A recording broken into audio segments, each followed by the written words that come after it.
Abducting Artemis by Catherine West, Chapter 1. There was no way out. There would never be a way out. Artemis sat quietly in her seat in the back of the shuttle, pleating the kava silk of her chiton between her fingers, and hardly dared name the dark thoughts that flooded her mind. She glanced at the back of the pilot's head. He'd started it, she thought resentfully. He'd offered her his hand to help her down from the shuttle when she and her husband Devarius arrived at her father's ship. She didn't recognize the back of the slave's head, but that didn't mean anything. There were so many slaves, and they came and went so quickly sometimes it was impossible to keep up with them all. Life with Devarius was so different from her childhood in the House of Zeus. She'd known the name of every slave in the household, and they'd treated her with affectionate familiarity. Slaves hadn't come and gone so quickly in her father's house. He was tall. That much she could make out. His broad shoulders topped the pilot's chair in a way Artemis was sure she would have remembered if she'd seen him before. His hand had been very large when it engulfed hers as he helped her from the shuttle. She'd only glanced at the slave, but she shouldn't have looked at him at all. As he escorted her from the shuttle, Devarius took the hand the slave had touched and squeezed tight until she was sure she felt something crack. She couldn't withhold her gasp and the brief sag of her knees as the pain became briefly overwhelming. It only got worse from there. Devarius wasn't able to hurt her in front of her family, but holding the pain inside was excruciating. Every time a dish was offered to her, Artemis waved it away, claiming that she was on a diet as Devarius had warned her to do before they left home. Her uncle Hades frowned across the table from her. The meal was over. The others were gathered around the ambrosia, and she and Hades were the only ones left reclining at the table. He frowned as she waved away the last dish. "You don't need to diet, Artemis." He looked her up and down. "In fact, you've lost a lot of weight in the 4 years since we've seen you." Artemis gave a vapid laugh and patted her hollow belly. "Thank you, Uncle. I've worked hard at it. After I had Sarah, it was ridiculously hard to lose the baby weight." Hades frowned, and Artemis tried not to squirm beneath that dark, perceptive gaze that always saw more than it let on. "You've lost muscle, too," he remarked slowly. "You were always such a strong young woman. What's going on, Artemis?" Artemis's heart pounded. She glanced around for her husband, who was talking quietly with the captain of his guard. Something about another attack. There was always some unrest among the humans. Her gaze swung back to Hades. "How dare you comment on my weight?" she demanded, but the words were shaky, not as proudly firm as she'd hoped. He ignored her. "Why have you stayed away so long, Artemis? It's been 4 years. Even if you didn't want to enter your father's house, you and I were always close. Your daughter is 3 years old, and I've never even met her." Panic rocked through Artemis, and she didn't know how to respond. She'd only seen Sarah a handful of times since she'd stopped breastfeeding. Devarius kept her daughter in the House of Women, where he kept his concubines. It wasn't a place his wife was allowed to enter, and the promised visits from the little girl as a reward for good behavior never came. She'd gathered her kava silk skirts in her shaking hand and rose from the dining couch. "I'm so busy," she complained. "Your house is always so dark and dull, Uncle." She'd swept away, but not before she saw that she'd hurt him. She felt like she was shaking from head to foot. If Devarius found out that her uncle suspected, she'd never see Sarah again. Devarius didn't even bother to escort her home. He and his captain Baylor were busy discussing the latest attack in hushed voices, leaving his wife to be escorted home by a slave. Artemis tried not to feel the sting of shame at her husband's public disgrace. And when he got home, it was going to be worse still. There had been a small, pink enamel jar on her nightstand when she left, placed there by a slave. It contained a lubricant. So her husband planned to come to her tonight. One more thing to fear. If she could have opened the door of the shuttle and fallen to the distant earth below, she would have. Artemis looked up. It had been an unusually long time since she'd stepped into the shuttle. It should only have been a few minutes between leaving the docking bay in the house of Zeus and her arrival back at the house of Avarius on Earth. It seemed like she had been pleating her shit on between her fingers for several minutes now, and they were still flying. "Excuse me?" Artemis began uncertainly, speaking to the back of the slave's head. "Is there something wrong?" "No, my lady." Well, that wasn't especially helpful, so Artemis tried again. "We must be nearly home by now, surely." "Not too far away now, my lady. Please be patient. We will arrive shortly." "Why is it taking so long?" She laughed, a nervous giggle that embarrassed her more than anything. "I know I haven't been to the houses of the gods in several years, but when I was a young woman, before I was married, I used to come back and forth to Earth all the time. I used to go hunting down here. I can't believe that it takes so much longer to return home now." "Hunting?" Artemis heard the coldness in his voice and felt the sting of nerves. He covered the momentary sign of emotion with a cool, professional blandness. She wished she could see his face. "Only another moment until we land, my lady.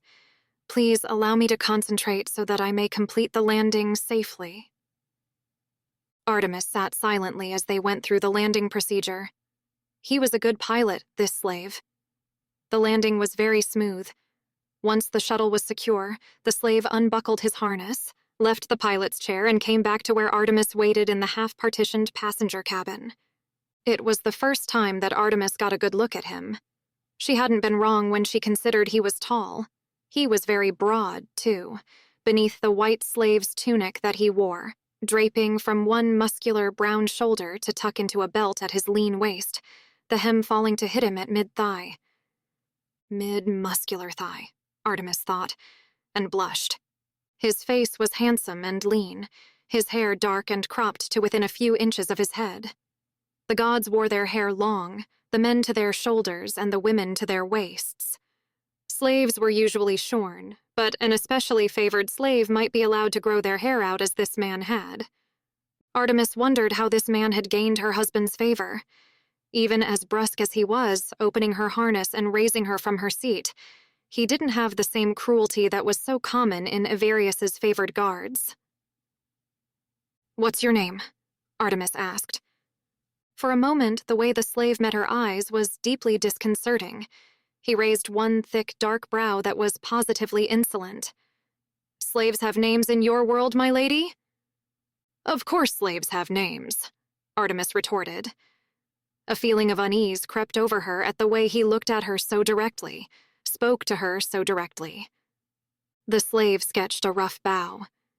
"You are so gracious, my lady, giving me an honor granted to every dog." But he didn't give her his name. He proffered his hand. Artemis had to remind herself that her husband would never know she'd touched him again before raising her own. As his hand surrounded hers, warmth flowed between them. The ache she'd had in her hand since Avarius had crushed it faded away. He didn't seem to notice the effect he had on her. He raised her out of the seat and led her from the shuttle. This was definitely not the house of Avarius. They were surrounded by wilderness, tall pine trees reaching towards the heavens, piercing the star-strewn sky. In the distance, Artemis could make out the heavy shadows of a huge mountain range. Close by, there was nothing but a small hut built out of logs and patched with mud. Artemis turned to the slave, frightened and unnerved. When she spoke, her voice was high with fright. "Where are we?" she asked. "Where have you taken me?" The slave took hold of her arm, not hurting her, but tight enough that she would have to fight if she wanted to get away. "Get into the cabin," was all he said. Artemis stumbled across the rough ground. A dim light glowed in the cabin window, but there was no other light around them. There were no other houses, no dwellings, no sign that there was anyone nearby who might hear her cries for help. She thought of the little pink jar on her nightstand and wondered if this night was going to end even worse for her than she had anticipated. "Please don't," she gasped, but he didn't reply, just pushed her further over the rough ground. He opened the door of the cabin. It wasn't locked. There probably wasn't much point. Who would break into a house so far out in the wilderness? No. With a structure like this, one would only need to bar the door from the inside, to keep out the dangerous animals who roamed the forest, or to keep inside one small female captive. Inside the cabin, there was just one room. Along one wall was a food preparation area. There was a fireplace with a raised earthen hearth and a heavy black iron kettle hung close by on an iron hook. A large, scrubbed wooden table with long bench seats on either side sat nearby. There was a cupboard for storage, as well as hooks on the wall for holding clothes. Artemis's gaze, however, was drawn to the only other piece of furniture in the room. It was a wide bed, clearly meant to hold two, a straw mattress supported by a tightly laced rope threaded through the heavy wooden base and its top covered by furs. The whole room was lit only by a small lamp, carefully trimmed to keep burning while the occupant was away. Artemis shivered and rubbed her arms the moment he let her go. She'd shivered from the moment she stepped out of the shuttle. The air here was crisp and very cold. Her captor knelt by the fireplace. Wood and kindling were already in place, but he busied himself quietly with a tinderbox. The sight of the flame leaping onto the soft fibers in the tinderbox seemed to galvanize Artemis. She hadn't moved a muscle from the moment he had closed the door behind them. Until now. She turned and ran for the door. He caught her before she reached it, wrapping his strong arms around her shoulders to stay her flight. "Please," she gasped, knowing that no word from her could possibly change the outcome of this night. She'd said please many times before tonight, and it had never changed anything. She sagged in his arms. "Stop that," her captor said. "I'm not going to hurt you." He turned her around to face him, giving her shoulders a brief shake. The expression on his handsome face was a sneer. "Whatever you monsters do to me, I shall not sink so low." "What are you going to do with me?" she asked. "If it's money you want, my father will pay the ransom. I know he will." "Not your husband?" That dark brow arched quizzically again. Artemis didn't know what to say. She knew full well that Avarius would never pay a ransom for her return.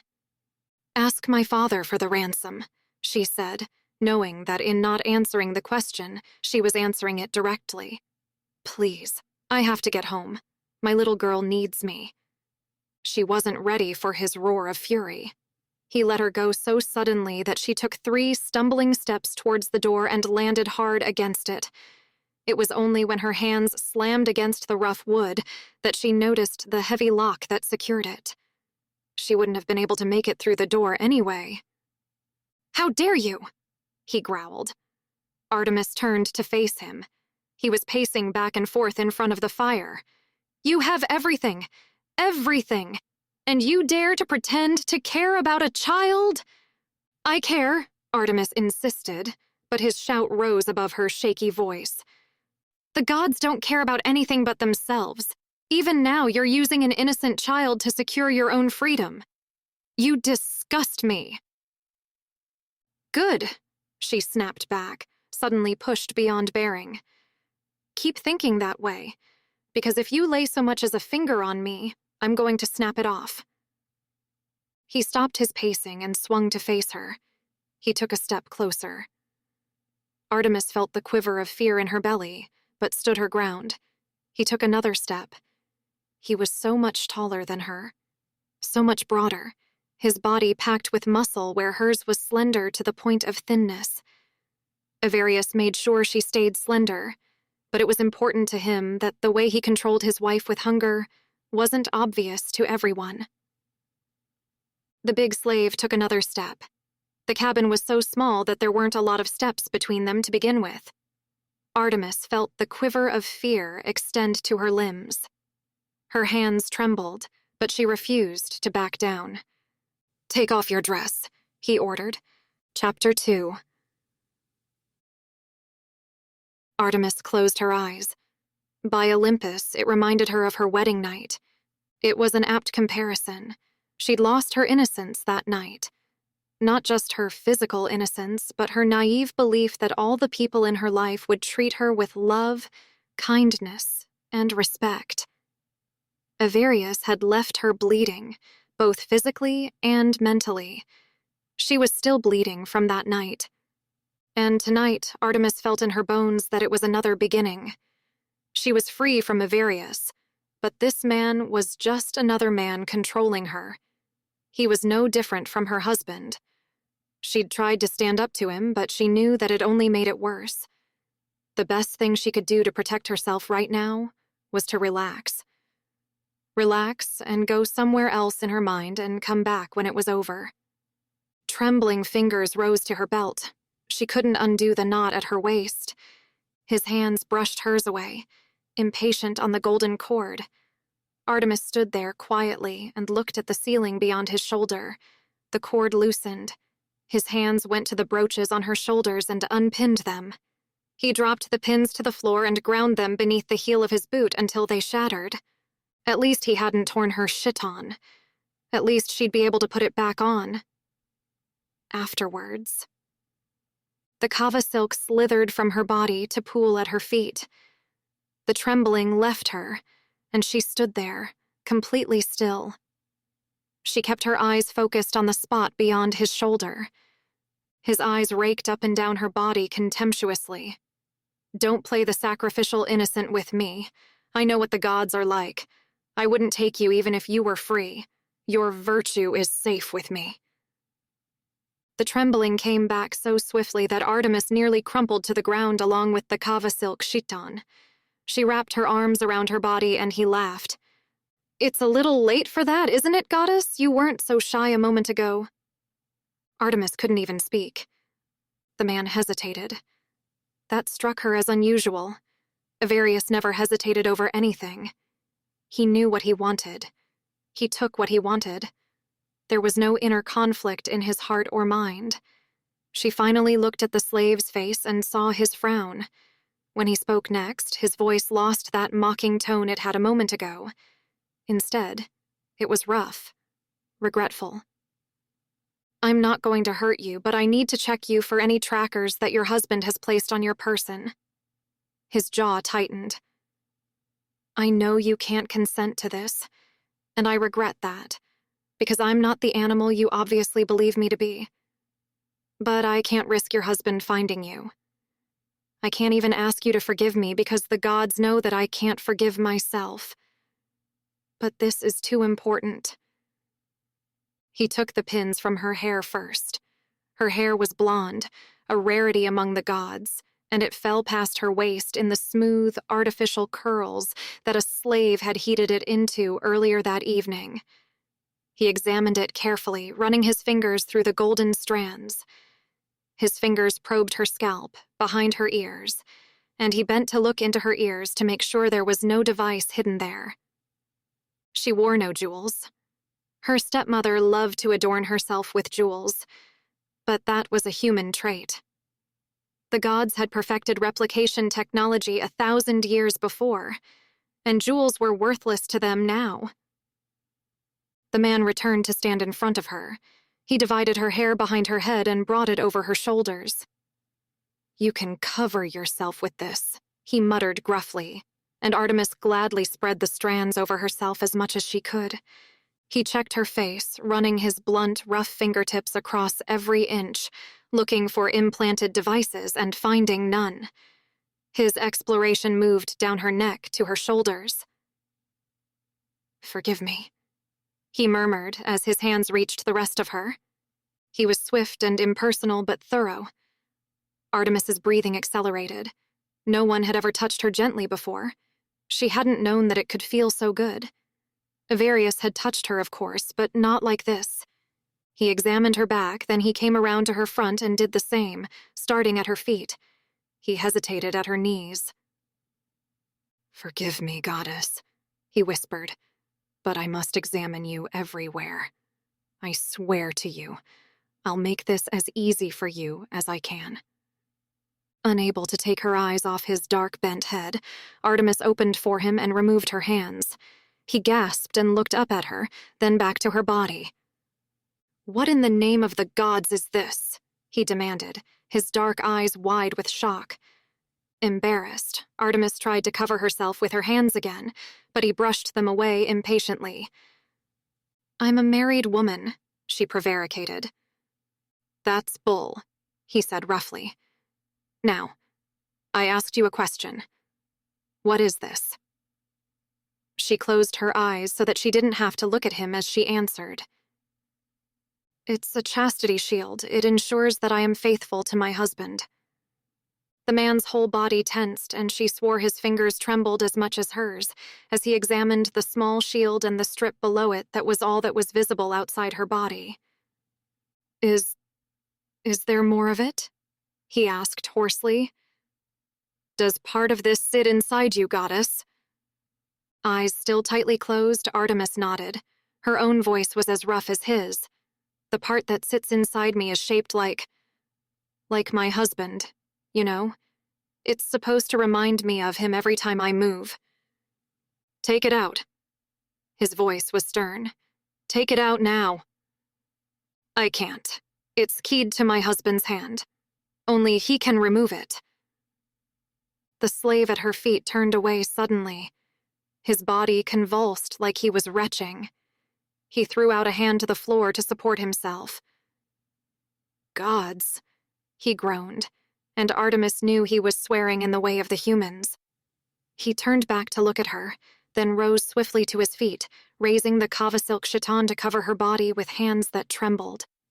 He went to the fire and leaned one hand against the blackened mantelpiece as if he could barely remain standing. After a moment, he flung her a look that frightened her more than any moment she'd been in his power. "If I ever needed proof that the gods are monsters," he rasped, "you have proved it just now. I know such things were practiced in the past, but I had no idea that the gods still ensured the chastity of their wives in such a fashion." "I have never been unfaithful to my husband," Artemis cried. "I didn't need the shield to make me faithful." He sliced a furious hand through the air. "I don't want to talk about this anymore. You sicken me. You and your husband and all your kind. You are monsters, do you hear me? Monsters." He took 2 steps away from the fire and collapsed onto the bench at the table, resting his elbows on the table and burying his face in his hands. Artemis didn't know what to say or do. She clutched the kava silk to her body. Her stomach rumbled. The man was still sitting at the table with his head in his hands, but Artemis dared to speak. "Is there anything to eat?" she asked. He shook his head. "No." He took a deep breath and sat up straight. The hard look was back in his dark eyes. "No, you don't get anything to eat. Not yet. You need to learn what it's like for the slaves who live in hunger beneath your rule. You'll get food if you're good." He stood up, pushing the bench back. "Get on the bed." He'd promised not to hurt her, Artemis reminded herself. She sat cautiously on the edge of the bed, the kava silk of her chiton pressed to her body to preserve her modesty. The furs were soft beneath her. He crossed the cabin to stand in front of her and knelt at her feet. Even kneeling, he was still taller than she was. "Lie back," he instructed. "No." She couldn't help the instinctive plea. "Please don't hurt me, please." "I don't want to hurt you," he said. That worried her, because he hadn't promised that he wouldn't, just that he didn't want to. "I have to be sure that you're not carrying any trackers, and that thing is the most likely place he would have put one. I have to take it out of you." You can't," she said shakily. "Only my husband can remove it." "Have you tried?" "Of course I've tried," she spat. "Has a man tried?" Artemis's eyes were wider than they'd ever been in her life at the very thought. "Of course not." "So, you don't actually know if it's keyed to your husband or just the touch of a man. I know that it's not unusual for the technology of the gods to work that way. It must be removed, goddess. Do you want it out of you?" "So much." She couldn't help the instinctive whisper. "Tell me, what does your husband do when he removes this device?" He uses a lubricant, when she was lucky. He inserts his finger beneath the dome at the top to break the seal and uses the connection between the top and bottom parts to pull it out of me. The man nodded. We don't have lubricant here, though, but I think we can manage if you can trust me. Trust you? She scoffed. How could I possibly trust you? Have I hurt you in any way? You abducted me. But I did not hurt you, did I? But... She hesitated to speak the words aloud. But if he takes it out of me without the lubricant, it hurts so much. His face twisted and he swore. Artemis. It was the first time he'd used her name. Artemis, listen to me. My name is Reganis, but you can use the familiar form, Regan. I think you should know my name before I do this to you. I was a gladiator for 5 years. He showed her his wrist where a tattoo of a crossed sword and spear surrounded by a circle of flames. The mark of a gladiator. The mark of a slave. A man who wore this mark would never be free. Regan went on gently. Part of that was performing stud service when my master hired me out for that purpose. I am not a cruel man, and I am experienced in the ways a man can bring a woman pleasure. I believe I can get you wet enough to remove that thing without pain, but for that I need you to trust me. Wet myself?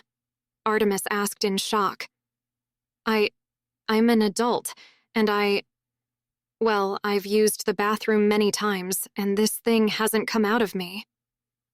A strange look crossed his face. I wasn't talking about urination, Artemis. I was talking about lubrication. When you get aroused, and your body gets wet to prepare for your husband's. Artemis shook her head doggedly. I've never wet myself around my husband. That strange look on his face intensified, and she realized it was pity. Pity. You honestly have no idea what I'm talking about, do you? Goddess, what did your mother tell you to expect before you got married? Stepmother, Artemis corrected him mentally. She told me I would have to submit to whatever he wanted. Did she tell you exactly what was going to happen, though? Artemis shook her head. No, it was a terrible shock. She thought back to her wedding night. Avarius hadn't even kissed her, and she'd been so innocent that she'd thought it was out of respect. Artemis didn't want to think of it, so she pushed the memory away ruthlessly. The wretched man, Regan, was still looking at her with pity. I figured out what he wanted easily enough. His lip pulled to the side in a painful quirk. Figured out what he wanted, huh? But you don't even know how your own body reacts, and you have a child together. He swore roughly. Artemis, when I abducted you, I thought you were a monster like the rest of them. You might be just as much a victim here as the rest of us. Well, you tell me if you're so knowledgeable. Let me show you. He laid his hands on her legs and she jumped and yelped. His hands were so big and warm they practically covered her. I'm going to touch you, goddess. I don't want you to be afraid of me. I'm not going to hurt you. I swear to you that my hands will always be gentle on your skin. His big hands smoothed up and down, sliding the shit on away so that he was touching her bare skin. I'm going to touch every inch of you. Your legs. Your arms. All of you. He leaned closer until his hot breath feathered over her neck. Artemis tilted her head back just a little to give him easier access. Will you let me do that, goddess? Her heart was pounding faster. Yes, she whispered. That's my good girl. You're very brave. I want you to know that I see your bravery. His hand came up to cup her cheek and turn her face to his. First, goddess, I want to kiss your lips. No. His brows raised. You're willing to let me touch you, but you won't let me kiss you? No, She cut herself off. She looked away from him, her cheek still cradled in his warm palm, then back again. I don't know what to do.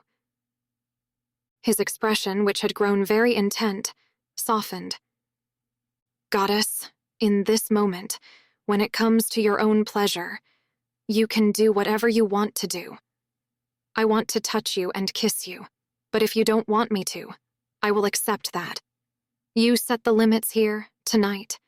If you don't want me to kiss you, that's your prerogative. If you don't want anything else, that's your prerogative too. We'll find another way to take that thing out of you. His willingness to listen to her made her insides clench again. I want you to kiss me, she confessed. I don't know how. I don't know what to do. His hand was so tender on her cheek it made her want to cry. Kiss me like you kiss your husband, goddess. But I've never kissed Avarius. I've never kissed anyone. Chapter 3. His mouth fell open slightly, but he didn't look as appalled at her naivete as she'd expected.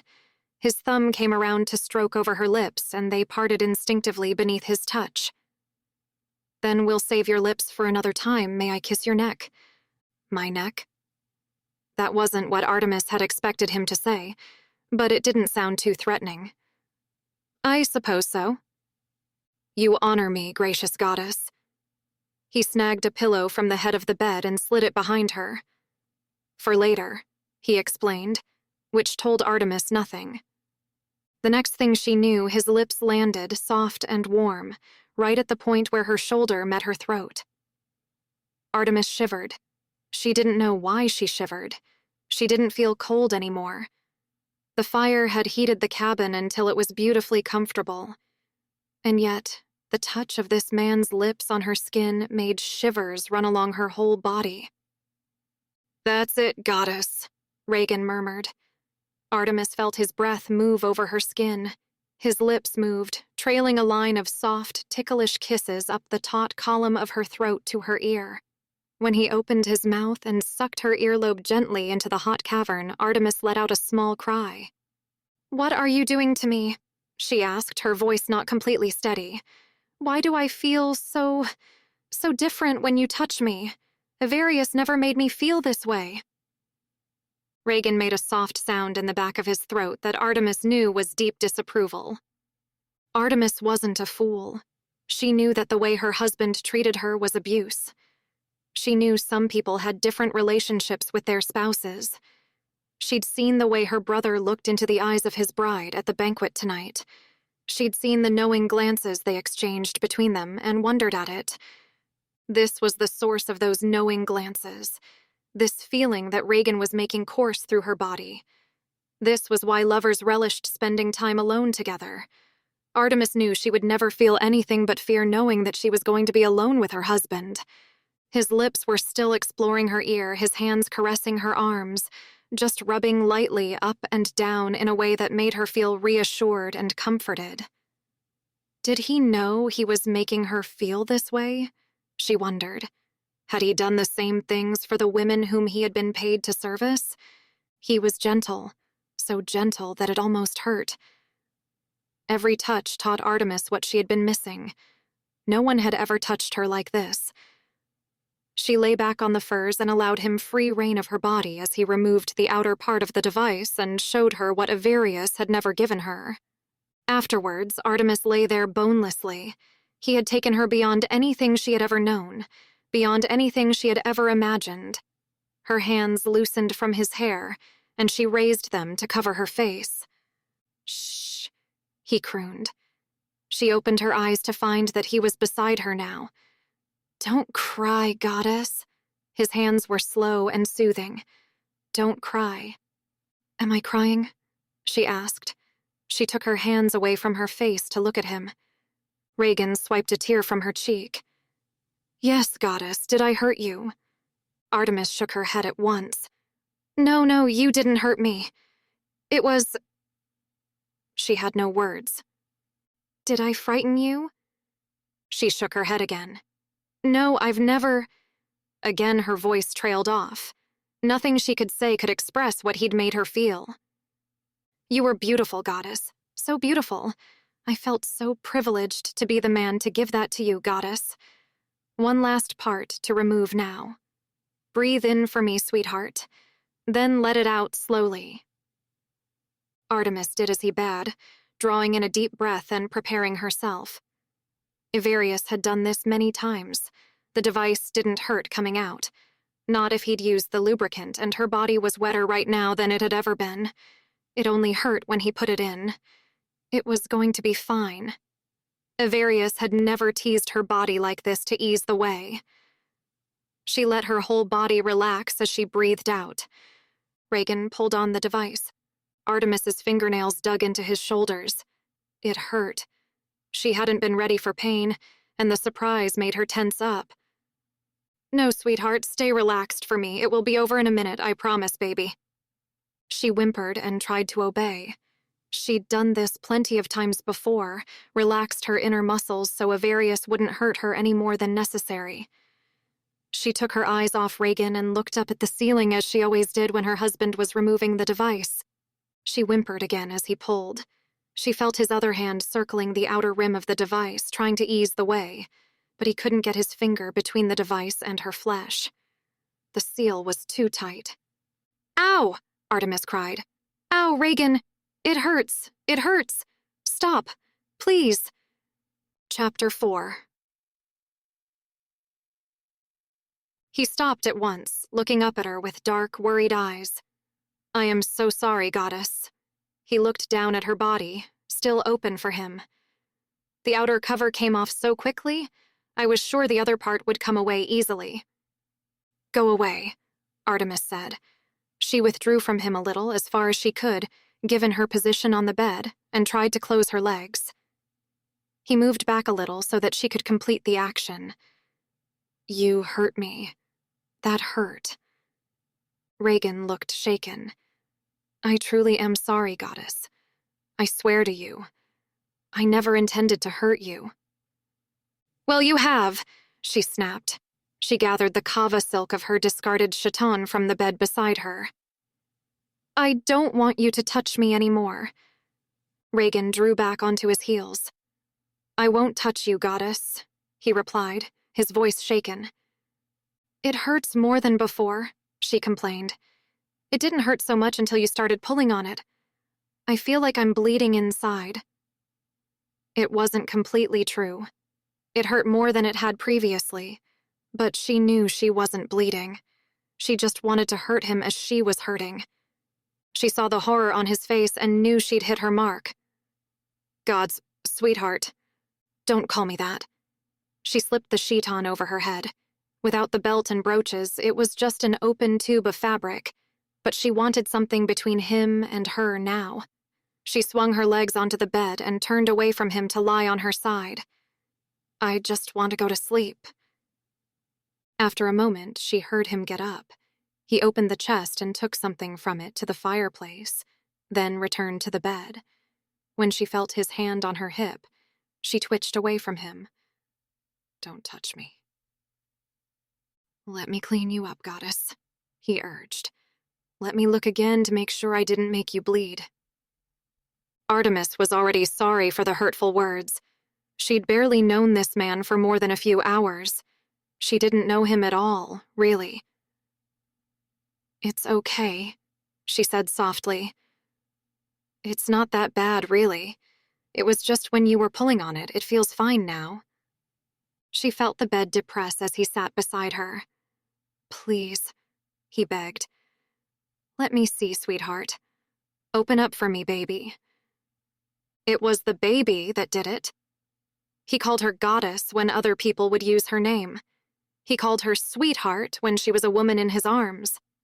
But he called her baby when he was as vulnerable to her as she was to him.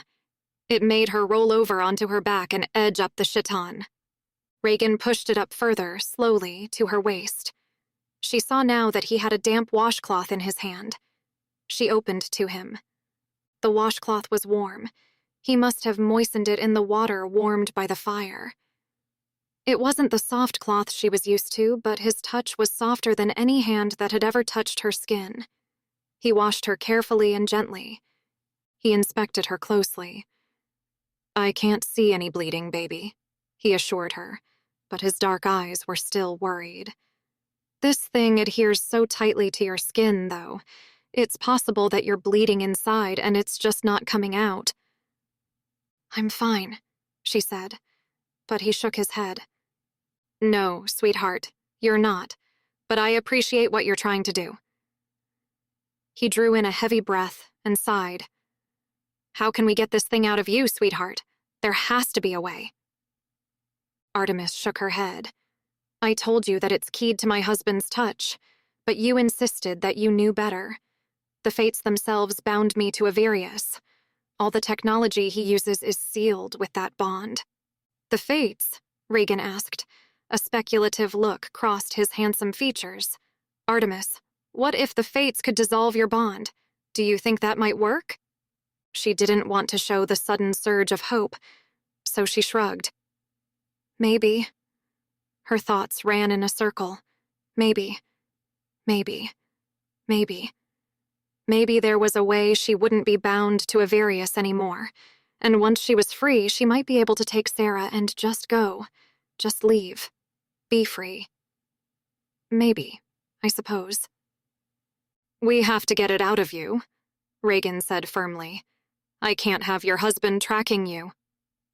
His words hit Artemis like a sledgehammer. She'd been a fool, allowing him to get so close, not just physically, but emotionally. She'd opened her heart to him, not just her body. She'd let him in. He had given her pleasure like she hadn't dreamed was possible, but it had been for a purpose. He just wanted to make sure she wasn't carrying a tracker. The hateful thing probably did have a tracker embedded in it. For all she knew, Averius might be hunting her right now if his business with Baylor was finished. Artemis pushed her dress back down over her thighs and turned away from him again. Don't touch me anymore, please. He got off the bed and took the cloth back to the fireplace where she heard it drop into a basin. He sighed. We might as well get some sleep. The fates won't receive us at this hour of the night anyway, and I have a task to perform first thing tomorrow. I hope you don't mind if I wake you early in the morning. You have me in your power. I can't say no. The sarcasm shielded the hurt inside her. Another man controlling me? What a shock. That's definitely not something I've experienced every day of my life since the day I was born. Reagan sighed heavily, but all he said was, Go to sleep, goddess. Reagan. Reagan went to the chest and took out the pillow and heavy furs he used as a bed. He spread them before the fire and lay down. He didn't undress as he usually did for sleep. He knew that the goddess lying in the bed only a few feet away would see it as a threat. Gods. She was like nothing he'd ever known. His head was still spinning. His hands were still shaking. His body was still aching. The sudden splendor of her had rocked every assumption he'd ever made. She'd only been a name to him before today. Not even a name. A designation. The wife of Averius. His objective. The tool he would use to do what he needed to do. Back then, when he'd been planning this and preparing for it, it had never once occurred to him that the wife of Averius, the goddess, was also a woman. That she was also a person, with needs and desires, someone who was as vulnerable as he was. In all his planning, it had never occurred to him that Averius would be so cruel to his wife. Reagan cursed himself for a fool because, of course, Averius was cruel to his wife. He was cruel to everyone. That shield? Reagan had heard of them being used in the distant past, but he'd never heard of one being used these days. They were barbaric, an echo of a darker time. Trust Averius to resurrect the practice. She'd said that she felt like she'd been born into a new life. He hoped it was true. He wanted a new life for her. When he'd abducted her, he'd thought that she would be spoiled from living a life of luxury. He'd learned differently. Every trembling, tentative response of her body told him all he needed to know about her life with her husband. He couldn't hate her anymore.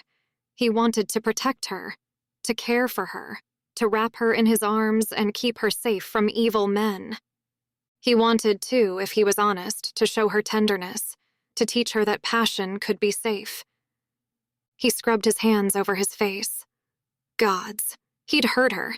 He'd never hurt a woman in his life, and there had been many who'd trembled in his bed before he soothed them in his gladiator days.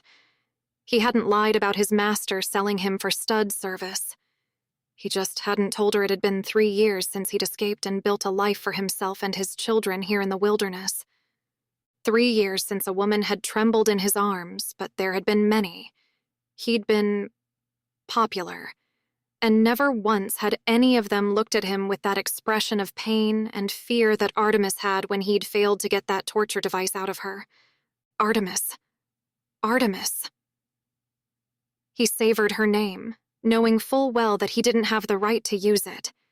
He didn't have the right to call her sweetheart or baby, either, but she had the right to hear those sweet names in a man's voice, and so he'd given them to her as a gift. He hadn't asked her to use any sweet names for him, although he ached to know what name she would give him if he touched not just her body, but her heart. "Reagan?" she called. "Yes, goddess." He rolled onto his side to look at her. She was sitting up in bed, clutching that soft white dress to her chest. It did things to him, seeing her like that. He had to drag his eyes back up to her face and found her blushing. Blushing. Gods, he was a piece of filth for doing this to her. Only a piece of filth would do what he was planning to do, but he had no choice. For all that she was soft and warm in his arms, he was still going to follow the plan. He had to. "Aren't you coming to bed?" Her blush didn't go away. And gods, he loved that little catch in her voice when she knew she was saying something inflammatory but went ahead and lit him on fire anyway. He rolled away from her onto his back. "No, goddess. No. By all the gods, no. If he got into that bed with her, he was going to take her in his arms and teach her how to kiss. Teach her how to... Gods, man, stop thinking about it. It isn't helping. I can sleep here, goddess. But you'll be uncomfortable." He felt his mouth curve in a smile. "Don't worry about me, goddess. I've slept on this floor for 3 years, and a cot in a gladiator's dormitory isn't much better." He'd never slept in that bed, not once. The children had slept there. He remembered their first night in the cabin. Years they'd been separated. They'd shied away from him too, so he'd given them the bed and slept on the floor. 10 years old, and they'd clung to each other, afraid of him. It had taken time until the children were comfortable with him again. They'd half forgotten him, and he was a different man after 5 years in the ring. He could be patient. He could be gentle. He thought about what he needed to do. He could be ruthless, too. "Pull the furs over yourself, goddess. It gets cold here at night." Chapter 5. Reagan woke before dawn. The fire had died down and the cabin was chilly. He rekindled the fire and crouched before it, warming his hands. He was hungry and wished that he had time to go hunting. He'd been so desperate to find the children that he'd let their stores deplete. He'd been living hand to mouth for a while now. Artemis had asked for food, and he had none to give her. Probably for the best. If she was a little bit hungry, she'd be more compliant. She was pretty compliant last night, he thought frankly. He glanced over at her. She was still asleep. The fire was low and the cabin nearly dark, but even in the dim light, he could make out the curve of her body. Drawn irresistibly, Reagan crossed the room to stand beside the bed. Gods, she was lovely. He'd never seen anything so lovely in his life before. Her slender arms were thrown over her head, and the furs had slipped down. He wanted to drop to his knees beside her. He wanted to kiss her awake. He dragged his eyes from her and pulled the furs up to cover her before placing a hand on her shoulder. "Wake up, goddess," he said, keeping his voice even, as though a parade of forbidden thoughts weren't still strutting through his head. "It's morning. We have to go." The soft, sweet confusion of her waking nearly undid him. She snuggled into the blankets. If he'd touched her skin, he probably would have found her chilled. He wanted to warm her with his body. She sat up, and her small white hands scrabbled in the fallen folds of her dress to raise it to cover herself. She had no idea how inflammatory he found her modesty. He handed her the cord she used as a belt.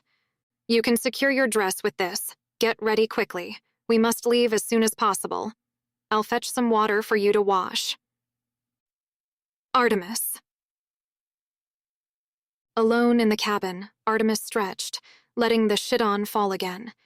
She'd been shy when she realized her body was exposed to him. Strange that she hadn't felt shy at all last night. She got out of the bed, sighing. Averius ruined everything. She wrapped the cord around her waist and shoulders. It would do well enough to keep her dress up. She thought about Sarah, her baby. It had been months since she'd seen her. She had to get back to Averius, if only so she had a hope of seeing her again. And if she didn't come back, what would Averius do to her? Artemis shivered and rubbed her arms, cold even standing in front of the small fire. The door opened. Here is some fresh water, goddess. Let me put it over the fire to warm up for you. He approached the fireplace and tilted the bucket into the kettle. When he straightened, Artemis realized that they were very close. He towered over her. It made her feel so strange when he was close like this. Her heart sped up and she found she was breathing faster too. She looked up at him, unable to escape his dark, intense gaze. "Goddess," he whispered. He turned away from her quickly. "The water won't take long to warm enough for a wash. Don't let it boil. I'd rather not have to go up and down the mountain again for more water to cool the first, and it is imperative that we leave soon. Is there anything to eat?" He halted halfway to the door. "No," he said shortly. "Drink some water. It will help with the hunger." Drink some water, Artemis repeated dully to herself, as if she hadn't been drinking water to quell hunger pangs for years now. She took a cup from the shelf and dipped it into the basin of cold water and drank, feeling tears sting at her eyes. She washed quickly, scrubbing herself with the cloth she found hung close to the fire. It was the same cloth he'd used to clean her last night. She was careful cleaning herself now that the shield no longer adhered to her skin. Averius had taught her that this part of her body only brought pain, so that was all she experienced. More tears stung her eyes when she thought of the way Reagan had touched her last night. Every single touch had been gentle. He hardly knew her, and he was still gentle with her. He didn't want to hurt her. He'd shown her joys she'd never even imagined. And Averius, curse his eyes, had hurt her. There was anger building inside her. It had been there a long time, Artemis knew, but she'd never been able to express it.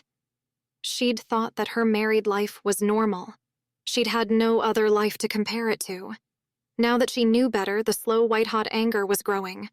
She might have been abducted, but it felt a lot more like being rescued. Half an hour later, they were back in the shuttle. The sun was just starting to rise, and it bathed the trees in the distance in a warm orange.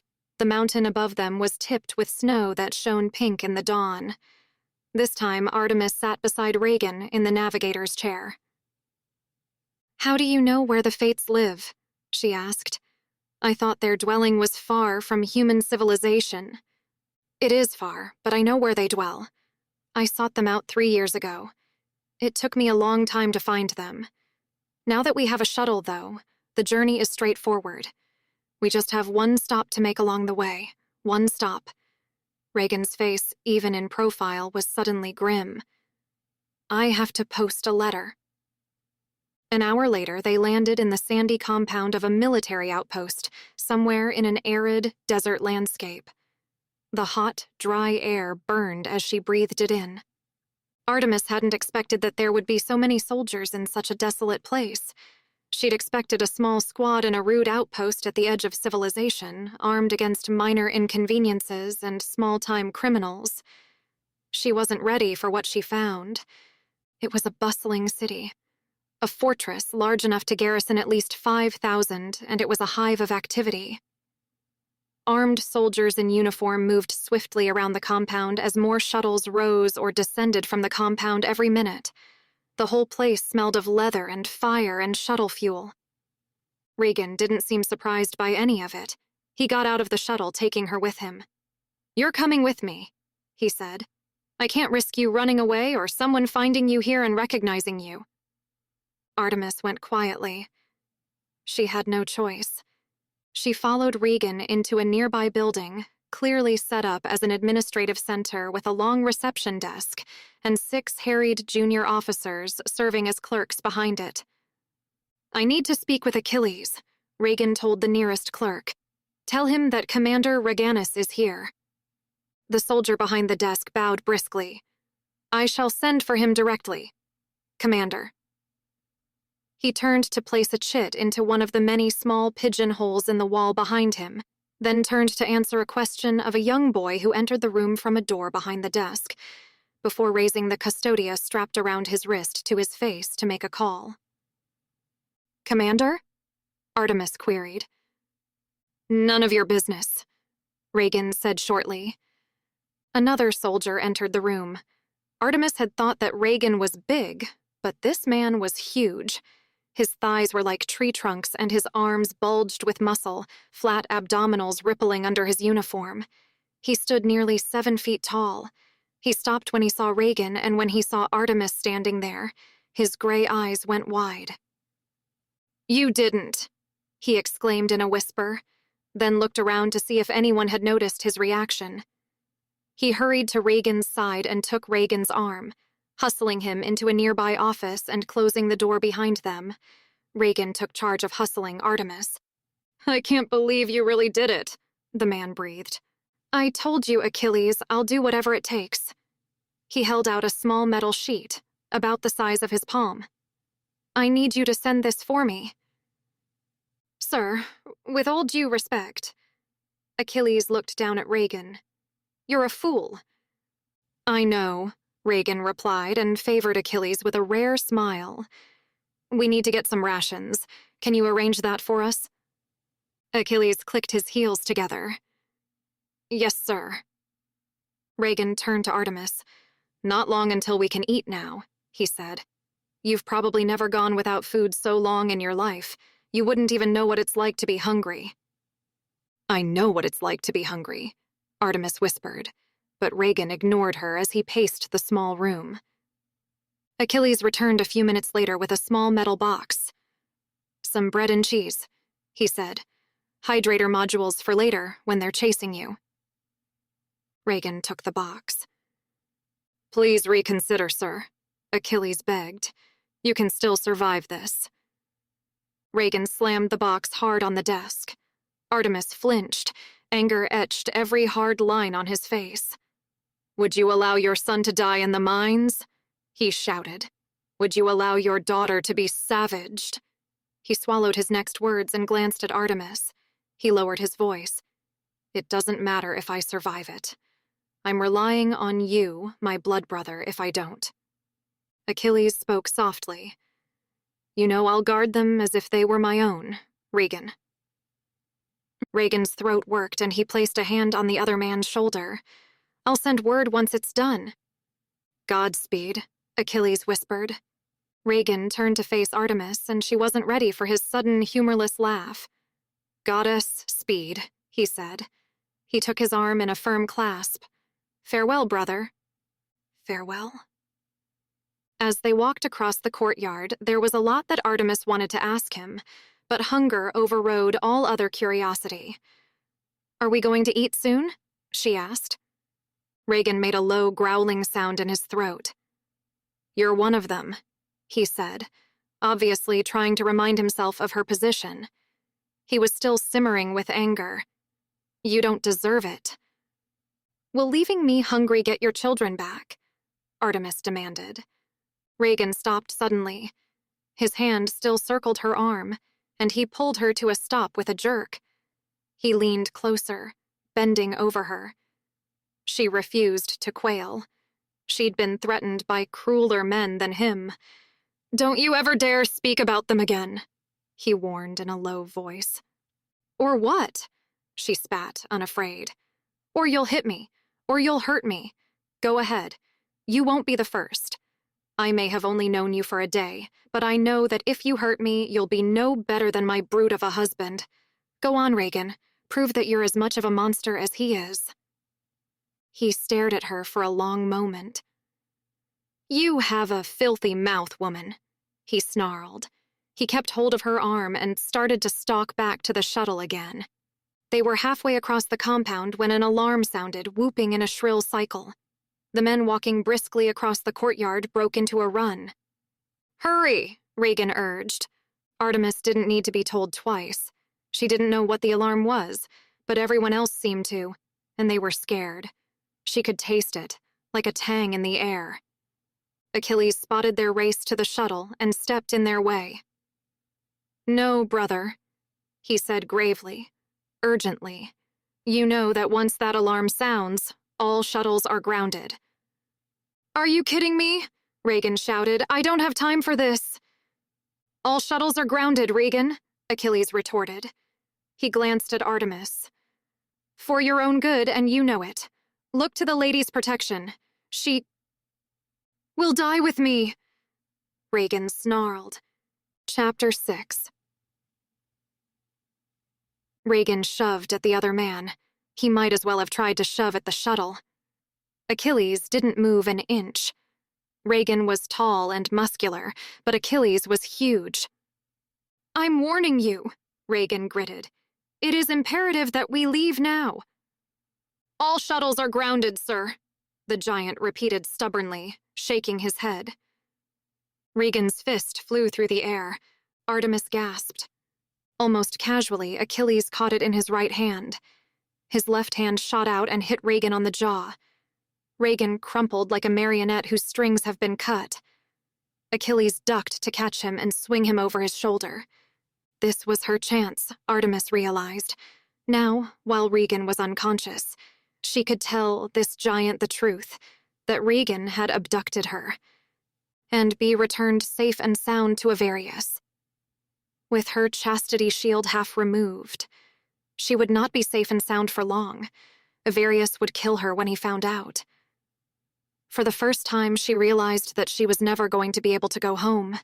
She was stuck out here in this world where hideous creatures attacked and humans lived cruel, barbaric lives. If it wasn't for Sarah, she wouldn't even be sorry. But, oh, by Olympus, how was she ever going to get back to Sarah?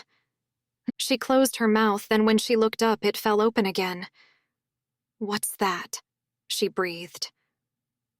Achilles glanced up, following her gaze. His eyes went wide. "Demons!" he gasped.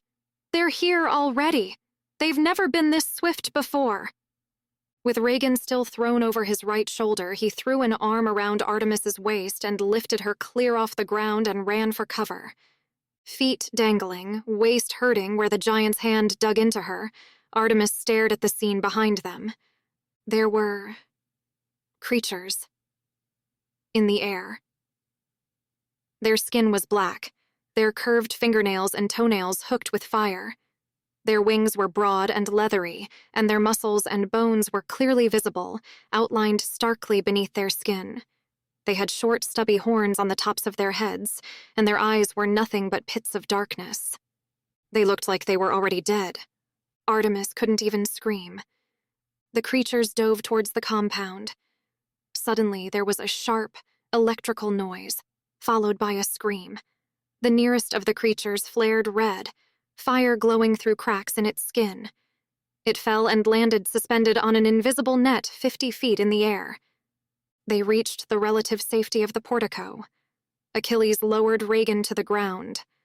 "So heavy," he grumbled. Then he lowered Artemis to the ground, although she noticed he didn't make a comment about her weight. "What's happening?" Artemis cried, her eyes on the black-winged creatures that filled the sky. There seemed to be more and more of them every minute. She watched as a shuttle rose into the air. "Fools!" Achilles cried. He turned to face Artemis with blank, horror-filled eyes. "I wish I could have saved you both." "Saved us both?" Artemis asked, still looking up at the silver shuttle rising into the dark, crowded sky. "Look." The giant nodded towards the shuttle. The creatures were clustering around it closer and closer now. It was difficult to see any of the silver hull of the shuttle because the creatures clustered so thickly around it. The sound of tearing metal filled the air. The shuttle rocked from side to side, as if it was trying to shed itself of its black-winged burden. Artemis watched in horror as one of the hideous creatures managed to carve a fingernail through the solid metal of the shuttle. It grasped the edge that it had made for itself and peeled the metal away from the hole. Screams rose from within the shuttle for a moment as the creatures poured themselves into the hole that their comrade had made. In moments, only one voice was still screaming. Artemis watched in horror as a single figure leapt from the open edge of the shuttle towards the ground 100 feet below. He didn't make it. The creatures caught him, even before he could reach the net that held the bodies of the number of those who had fallen. They tore him apart in midair, feasting on his flesh, their hands and their mouths dripping with his blood. There was no part of him large enough that remained to fall to the net. His blood patterned the packed sand of the compound in a silent rain. Achilles tore his eyes away from the bloody spectacle unfolding in front of them. "We have to get you to shelter, my lady," he muttered. He shook Reagan roughly, and Reagan began to stir. "What are those awful creatures?" Artemis asked. "They're demons, my lady," the giant confirmed, drawing his blaster and firing. "They will eat the earth if we do not stop them. They are even worse than the gods." "Don't tell him that," Artemis muttered wryly, patting Reagan's lean cheeks. Around them, the chaos swiftly formed into order. The soldiers knew what they were doing, Artemis realized. They'd done this before. They'd prepared for it. She watched as their blasters shot deadly ruby rays into the seething dark mass above them. When the blaster fire hit them, the demons shivered. Their skin cracked to reveal flames within before they broke apart. She flinched at the sound of a cannon, blasting a conglomeration of demons into pieces to fall to the net. Reagan opened his eyes. For a moment, he looked at Artemis, stunned, like she was a miracle. Then he looked past her and saw the hell around them. He struggled to his feet and raised his blaster, firing with deadly accuracy into the dark mass above them. More and more demons fell, but more and more appeared above them. More and more loaded the net above the compound. With a sharp, cracking noise, the electrical net above the compound sparked like lightning, then went out. The first of the demons landed on the compound, right in the center of the large open area. It went into a crouch with the force of its impact, spreading its leathery wings wide. It twirled in a circle, staring at the soldiers as more and more of the demons landed. One of them separated from the rapidly growing group and headed towards Artemis. It moved swiftly until it was so close that she could see the dark pits of hell in its eyes, and the faint, burned insignia of a bee branded on its shoulder. Her husband's mark. Terrified, she flung her hands in a gesture and cried, "Stop!" even as Reagan stepped between them. These powers had come to her call before she was married. After her marriage, she hadn't dared to use them in case Evrius punished Sarah for her mother's impudence. She thought of the many hours she had spent alone in the forest as a girl, of the wolves that had run with her, lending their baying song to her swift feet. They came readily to her call now. The air was suddenly full of the song of the wolves again. The demon stopped in its tracks. Beside her, she heard Achilles gasp. "What did you just do?" Reagan breathed. Artemis rose slowly to her feet. Around her, the men were brawling with the demons, and more were falling at every moment. She raised both her arms to the heavens and tried to remember what it was like to be happy in her father's home. Those memories eluded her. All she could think of was last night when Reagan had been so gentle with her. It gave her fresh heart. The power flowed through her and she felt like she was coming back to life, coming back to herself again. Invisible wolves raced through the compound, ripping and tearing at the demons who fell apart in shards of fire and darkness. The soldiers' faces paled with fright and they instinctively raised their arms and weapons, bracing themselves against the invisible, barking peril. Their fear quickly dissipated when they realized that the wolves were only going after the demons. Their admiring gazes turned to Artemis as the source of their salvation. Reagan was beside her, staring at her in astonishment. It took Artemis a moment to realize that the men weren't shouting anymore. They were cheering. She looked around and realized as well that she was the center of attention. The men were clashing their swords against their shields and shouting in delight at her victory. "Artemis," Reagan breathed. Someone must have heard him over the din because it was only a moment before every man in the compound was chanting her name. "Artemis! Artemis! Artemis!" "How did you do that?" Reagan asked in wonder. Artemis looked away from the circle of cheering soldiers that had gathered around her to turn to the man who had abducted her. She opened her mouth, then realized that although she had stopped turning, her vision hadn't. Reagan kept sliding away to the side. She tried to focus on him. "Artemis?" he asked again, reaching for her. She tried to say something, but her mouth wouldn't work properly. She felt herself slipping as her vision swam and she collapsed into his arms. She woke up in a tiny, bare room. She was lying on a stretcher. A cool washcloth stroked over her face. It was pleasant, gentle, and she was sure that no one had touched her like that since she was a little girl. She opened her eyes. Reagan was sitting next to her on a plain little stool that matched the plain little bed.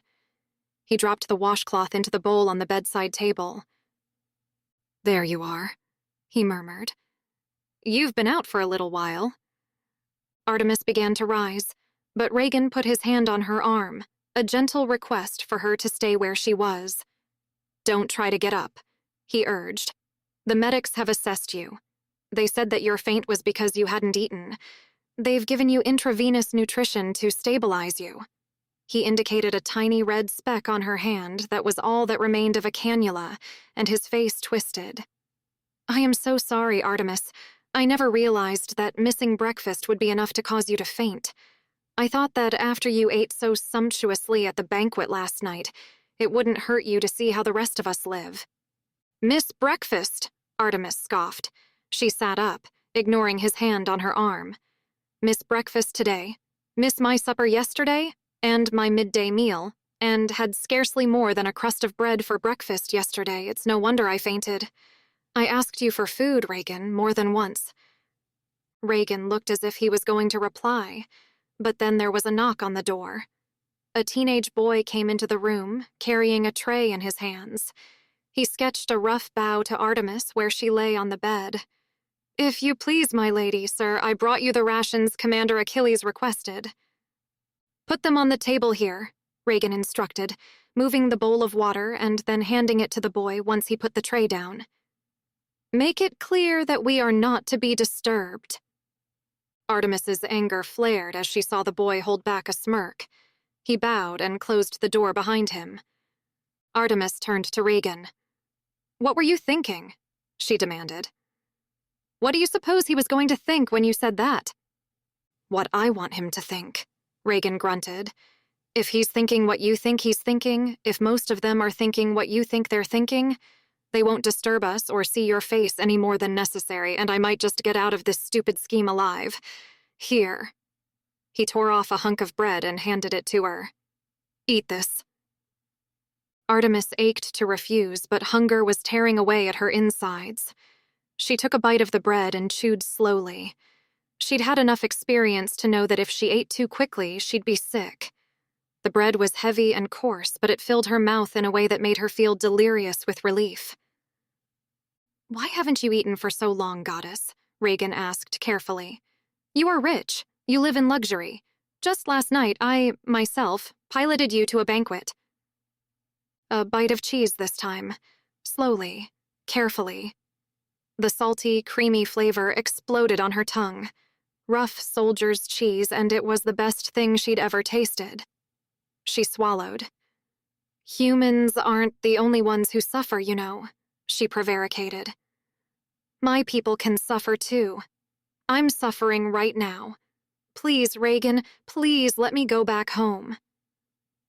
His face twisted, and he rose from the stool in a convulsive movement. "I can't let you go," he gritted. "I can't—" He cut himself off, thrusting his hands into his rough hair like he was trying to hold his head together. "I'll get you back to your husband. I swear it, so long as he meets my demands." He shot her a furious look. Why would you want to go back to that monster anyway? Artemis wanted to throw the bread at him, but she was still hungry. Instead, she grabbed the nearest thing, the bowl of tepid water on the bedside. She slung it at him and drenched him. He stood there, stock still and dripping, staring at her. "Why did you do that?" he asked, but he wasn't shouting at her anymore. "You're doing this for your children, Reagan, and so am I. I have feelings too, and not one person on the whole earth cares about them. You know I have a daughter. Who do you think controls her? You promised you wouldn't hurt me, Reagan. If I lose my daughter, it will kill me. Even if I only get to see her for a few minutes here and there, I'd give my whole life for those few minutes. I already have, and I always will." Reagan frowned and subsided, still dripping, onto the stool beside the bed. He took the now empty bowl from her hands and placed it back on the bedside locker. "Tell me about it," he urged quietly. "Make me understand." He was listening, really listening, so she was honest with him. He listened as she told him that she'd only seen her baby a few times since Sarah was weaned. He listened while she told him how Avarius kept her baby sequestered in the House of Women. He listened while she told him how Avarius had separated her from her family and made it quite clear that if she told them anything about her marriage, she'd never see her daughter again. When she'd finished her story, he nodded, but she knew it was just a sign that he'd been paying attention and had absorbed what she'd told him. "Tell me," he said. "If you get back to your husband, will anything change? Will you have more time with your daughter? Will he stop abusing you?"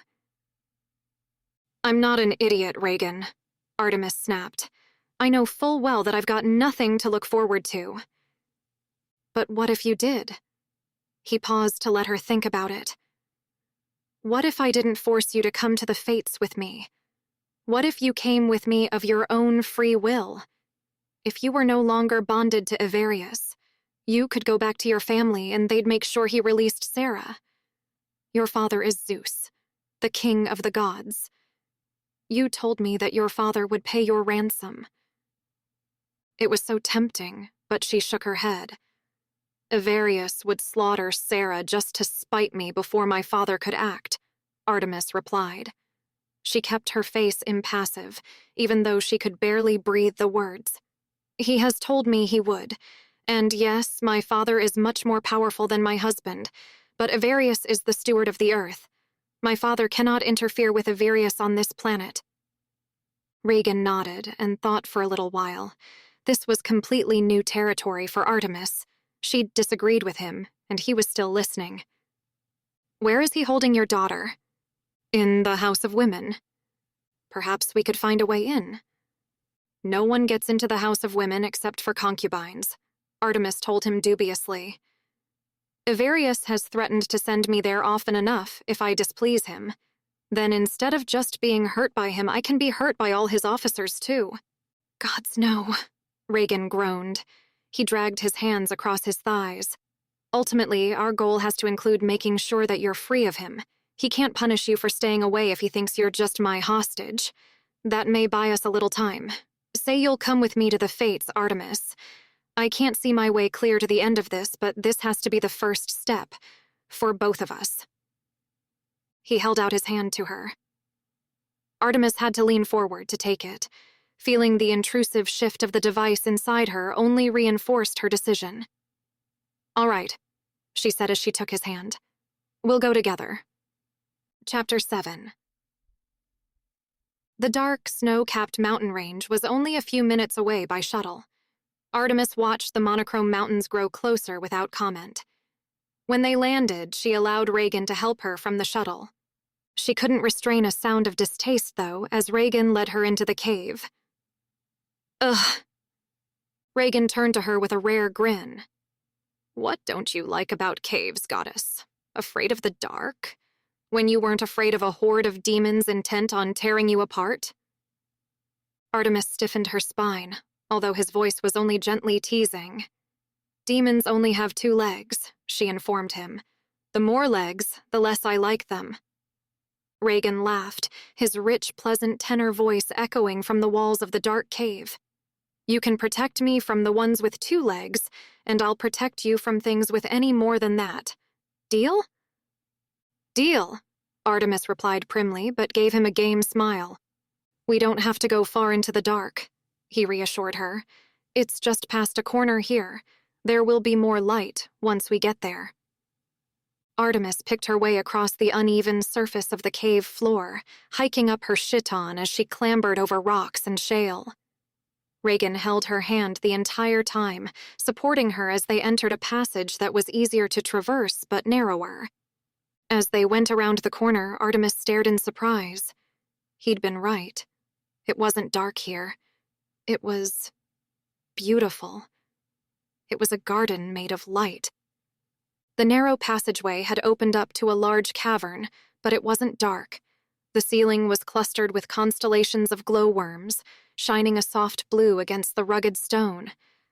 But there was more than that. Plants bloomed here in the dark, each of them glowing with their own light. There was a squat, strappy plant, like a grass, that glowed burgundy. There was a shrub with very dark green leaves, but the tiny white flowers that grew like strings of bells on tall stalks emitted a faint, silver shine. A tree was dripping with purple flowers that shone with a lilac hue. In the center of the garden was a lake. It was completely still, faithfully reflecting the light of the plants that bordered it and the glowworms far above. Artemis turned to Reagan and found that his face was bright with wonder too, in the light from the luminescent plants all around them. It wasn't like this before, Reagan breathed. It was all bare rock and still water when I was here last. How long has it been since you were here? Artemis asked.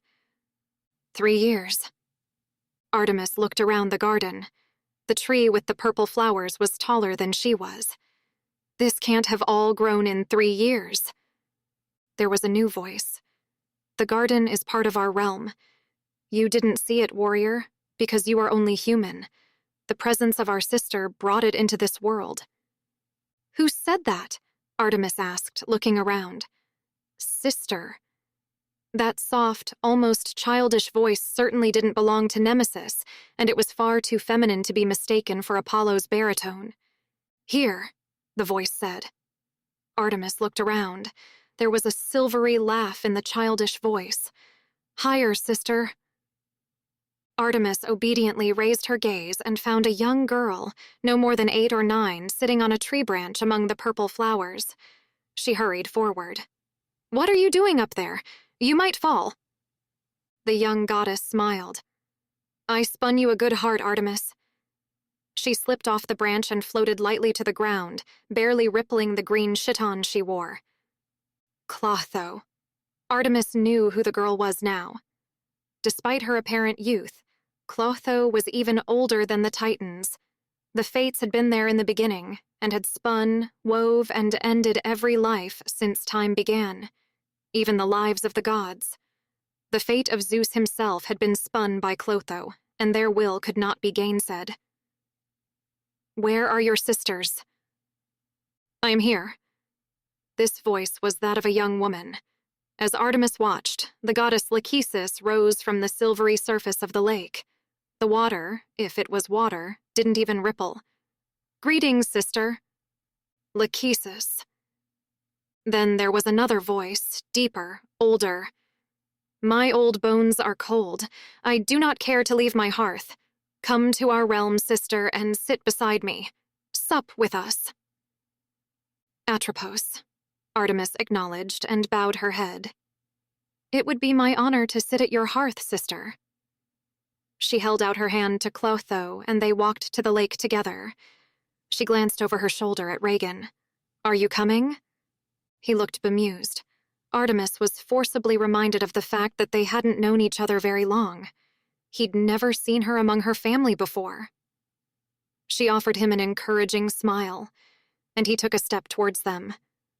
Artemis saw Lachesis frown and hold up her hand. Reagan made a strangled noise. She whipped her head back to look at him. He'd frozen in mid-stride. His eyes were wide, and Artemis wasn't even sure if he was breathing. What are you doing to him? she demanded, spinning back to face Lachesis. Stop it. Lachesis shook her beautiful head. No, sister. You are invited to sit by our hearth. Your guard is not similarly privileged. Only gods and lovers may sup at table with the fates. He is my lover, Artemis cried, not entirely sure if it was a lie or not. We came here together. There, that part definitely wasn't a lie. Lachesis lowered her hand. Artemis heard the thud behind her. She hurried back to find that Reagan had dropped to his knees, breathing hard. As she reached him, he pitched forward to support himself with one hand among the luminescent grasses. Careless of her chiton, Artemis dropped beside him. Reagan, are you all right? She asked. Did she hurt you? He shook his head, but it was hanging so low that Artemis couldn't read his expression. Artemis stroked his hair. Warmth grew under her fingers along with a golden glow that reminded her of when he'd taken her injured hand, helping her out of the shuttle the second time. She felt him relax under her touch. He raised his head to look at her. I'll be okay, he said, but his voice was still hoarse. Why have you brought a human here, sister? Lachesis asked. Her silver eyes narrowed. Why have you brought your human lover to see your sisters instead of your divine husband? Because my divine husband is a monster, Artemis cried. Lachesis raised an eyebrow sardonically. Artemis stopped short. She'd never been so blunt in her life. Beside her, kneeling straighter now, Reagan made a low sound of approval. That's my goddess. She felt like something was shining inside her at his praise. Artemis rose to her feet to face the three fates. You came to my wedding, she said. You blessed the union between me and Avirius, but he has betrayed our bond. He has taken concubines. He has separated me from my own daughter, and he has hurt and abused me every day of our married life. She refused to let her voice tremble. She stood, straight and strong. I come here today to ask you to dissolve the bond between me and Avirius, and to claim Reganus as my true mate. What say you, sisters? Clotho and Lachesis turned to each other and spoke in low, swift voices. The voice of Atropos was heard among theirs, although the old woman was still not physically present. Clotho kept glancing back at Artemis, and each time she did so, Lachesis would draw her attention back with a sharp, whispered word. Eventually, Clotho and Lachesis fell silent and both turned back to Artemis and Reagan. Atropos spoke. You and your lover may enter our realm, sister. Dine with us, and we will examine your fate. Lachesis shot her younger sister a sour look. See what else Clotho has hidden in there. Artemis bowed. She didn't know what examine your fate meant, but it sounded like she had a chance, at least. As she bowed, she felt the device inside her shift and hated Avirius with her whole heart. Maybe Reagan saw something in her posture as she straightened up.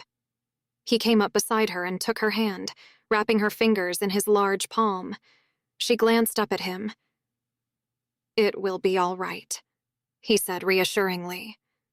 She searched his dark eyes and found nothing there but warmth and comfort, and she relaxed a little. Come, sister. Come, warrior, Lachesis invited. She glided back across the glowing grasses to the surface of the silver lake, as easily as stepping from one paving stone to another. Clotho followed suit. Join us and enter the realm of the fates. On the water? Reagan asked dubiously. Lachesis regarded him stonily. Last time we graced you with our presence, warrior, you were not the lover of a goddess. You had no right to enter our realm, so we spoke to you here, in the darkness of the cave that resides in the human world. This time you will be entering a realm seen by very few mortals. Artemis squeezed his hand, glad that she had her chance to reassure him. We can trust them, darling. The endearment was for the benefit of the fates. After all, she was asking them to dissolve the bond between her and Avirius, and create a new bond between her and Reagan. Of course, a woman asking for such a bond would call her lover by some sweet name. She'd done it for show, but she hadn't expected to see him react. He'd taken a step towards the Silver Lake, but stopped suddenly. His hand tightened around her. "Darling," he repeated, his voice so low that only she could hear it. His eyes caught hers, and Artemis couldn't look away. "Reagan." "Darling." She'd called him. "Darling." Reagan couldn't help the way his heart pounded, and all she'd done was use an endearment. He'd wondered what word she'd use for him, and here it was. "Darling," she'd said in her sweet, soft voice. "Darling." And gods, she was so beautiful beside him, her tiny hand in his so trustingly, placing the fate of herself and her daughter in his hand. She'd stroked his hair when the fates released him from that terrible, life-stealing stillness. She'd fallen to her knees beside him. She cared. "Darling." It thrummed through him with every beat of his heart. "Darling. Darling. Darling." He wanted to kiss her so much.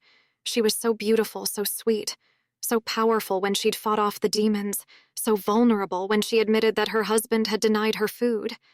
The knowledge that she'd been hurt so badly made Reagan want to break the whole world.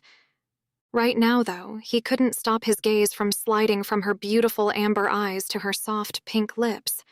She was looking back at him like she was as lost in him as he was in her. "Darling." She'd called him darling. He'd planned to wait, to make sure her first kiss was magical and special, something she'd always remember. But then she'd called him darling, and he was lost. "Goddess," he whispered. His hand came up to cup her cheek, and gods, she was as soft there as she was everywhere. He bent his head. "My goddess." The words whispered from his lips to hers. He felt her tiny hand come up to curve over his shoulder, and knew that his rough warrior's hand trembled against her soft cheek. He bent his head and brushed his lips over hers. Light, soft, the barest touch, but something he knew would live in his soul forever. Because while this was her first kiss, it felt like a first for him too. It was the first time he'd kissed a goddess. It was the first time he'd kissed Artemis, and that made it so special he could hardly stand it. Her hand shifted over his shoulder, moving to curve around his neck, and he felt like she was owning him. He came back for another kiss, just one more, his lips shaping hers slowly and gently. She made a tiny noise into his mouth that shifted his mood from reverence to something more primal in an instant. He made himself draw away before he frightened her. Her eyes were still open. He wondered if she'd stared at him the entire time that her lips were soft and inviting beneath his. He let his hand drift into her hair, smoothing it behind her ear. And he couldn't think of a single thing to say. He felt like the whole world had shifted beneath his feet. His wife had died 13 years ago, giving birth to the twins. He hadn't been in love since then. He'd been a dedicated father. Even when he and his children were torn apart, he'd been committed to finding them, saving them. There hadn't been any room for anything in his life except the children since the day they were born, and Hecuba was taken from him. Now he was standing in a dark cavern lit by 1,000 glowing plants and shining water, a literal goddess in his arms, her lips still parted from his kiss. He wanted to stay here forever. Her hair twined in his fingers, one of her hands holding his and the other curled around his neck like she didn't want to let go. Chapter 8. Artemis. Artemis knew her mouth was hanging open, but she couldn't move. He'd kissed her. No one had ever kissed her before. She'd never known that a man's mouth could be so soft. The way he was stroking her hair behind her ear made her knees weak. She didn't know what to say. She didn't even know if she was capable of speech. She felt completely open to him. In that moment, she would have given him anything he desired. She wanted to surrender utterly to him. She felt something shift inside her. His lips had only touched hers twice. It was just a kiss. Even last night, he'd done things that were far more intimate, and yet this was the moment that everything changed for her. He'd claimed her with that kiss. Claimed her. Changed her. "Well, hurry up," Lachesis cried, dragging Artemis's attention away from Reagan. "Yes, sister," she replied. She had to take her hand away from Reagan's neck, but it was reluctantly. She felt his reluctance, too, in the way his hand abandoned her hair. Even her own breathing was faster, and the realization made her blush. When they stepped onto the surface of the water, it was just as solid for them as it was for Lachesis and Clotho. Once they were in the center of the pool, Lachesis raised her arms. It was like they were surrounded by a fountain. The silver water of the lake was shimmering all around them, falling, falling, and maybe they were falling too. Or maybe not. All Artemis knew was that the surface under her feet was different now, and when the shining water stopped falling around them, they were no longer in the cavern, but a banquet hall. And they weren't alone. The room was large, but Artemis was accustomed to large banquet halls. Beside her, Reagan might be gaping at the size of the room, but it was nothing compared to the enormous halls in the House of Zeus. Like her father's banquet halls, the floor was marble, but instead of regal white, this marble was a rich green, seamed with black. Creamy columns rose to a ceiling that was elaborately painted with a false sky, complete with scudding clouds and soaring birds. Long, low tables ran the length of the room with wide couches beside them so the guests could recline as they ate. Slaves moved around the room bearing pitchers of wine or trays of food, but the diners paid them no heed. Right now, they had turned their attention to the four who had just appeared in a shimmering veil of silver water at the head of the banquet hall. Both Clotho and Lachesis smiled in satisfaction as the crowd applauded. Artemis didn't recognize any of the faces. Events like this usually drew the same people, and those humans invited to dine with the gods were on a short, privileged list, but Avarius rarely allowed her to dine in public. None of her family were here except for the Fates themselves. At the head of the room was the famous triple throne of the Fates. Each throne was unique. Clotho seated herself on the cushioned velvet and gilt throne on the left. Lachesis sat on bare marble in the center. At the right was an empty throne made of dark iron where Atropos would sit if she ever left her hearth. Lachesis in the center gestured to their right.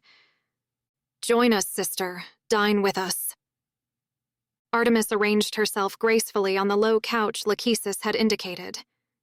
Reagan lay beside her, but shifted uncomfortably. Artemis knew that humans usually ate when sitting on chairs at tall tables, rather than reclining on couches, so this might well be the first time Reagan had ever supped at a banquet in this way.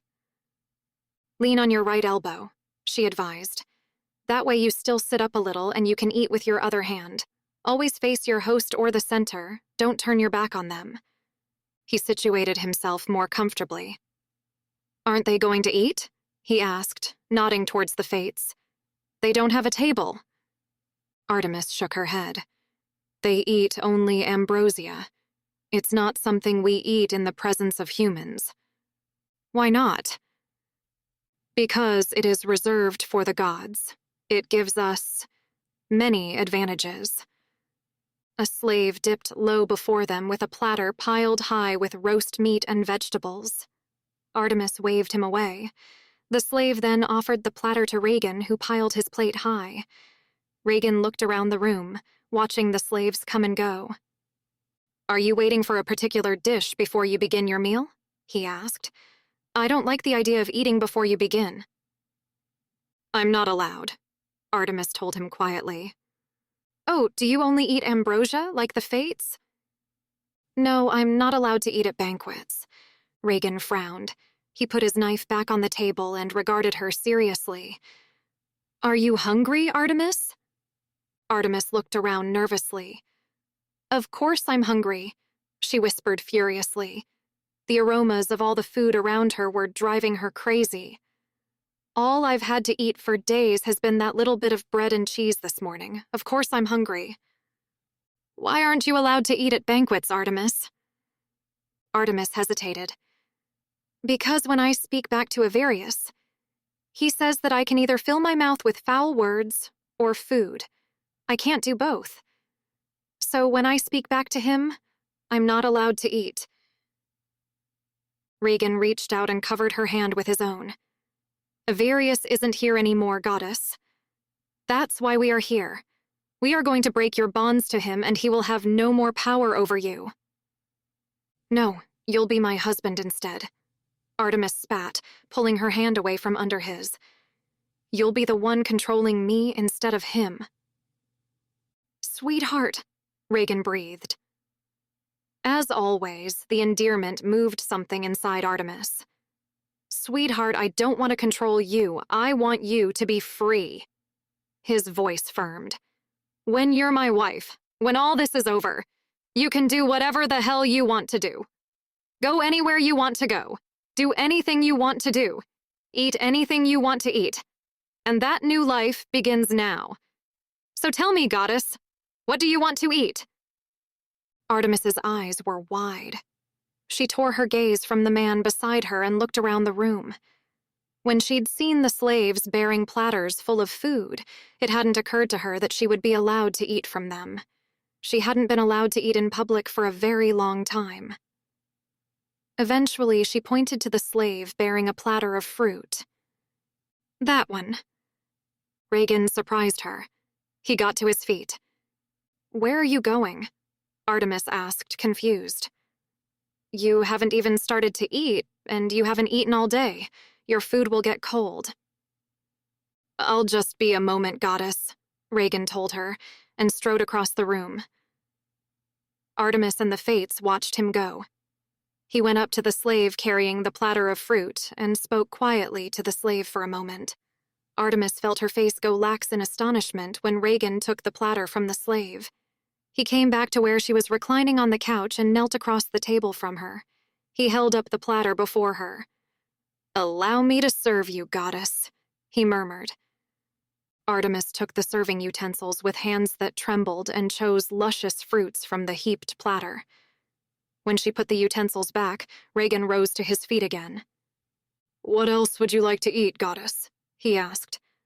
Artemis looked around the room and pointed to another slave. Her voice trembled as much as her hand when she said, Could you get me some chicken, please, darling?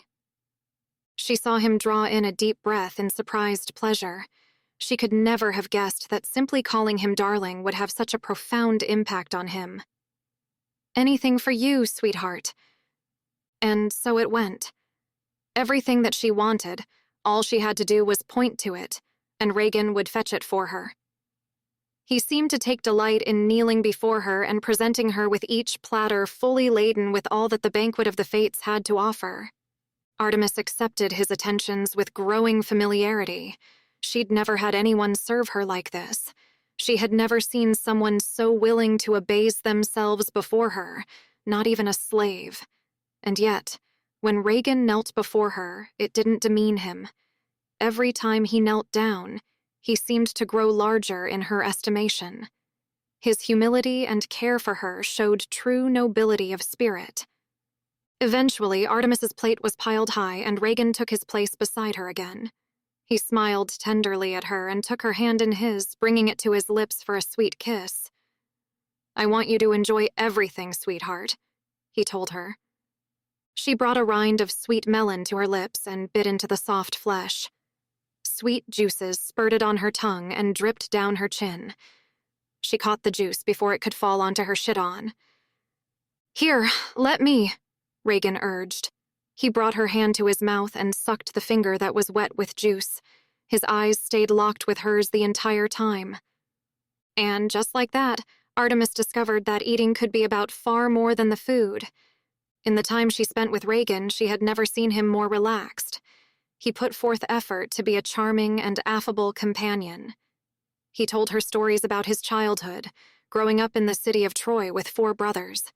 She in her turn told him what it was like growing up in the house of Zeus with Apollo and Nemesis for her companions.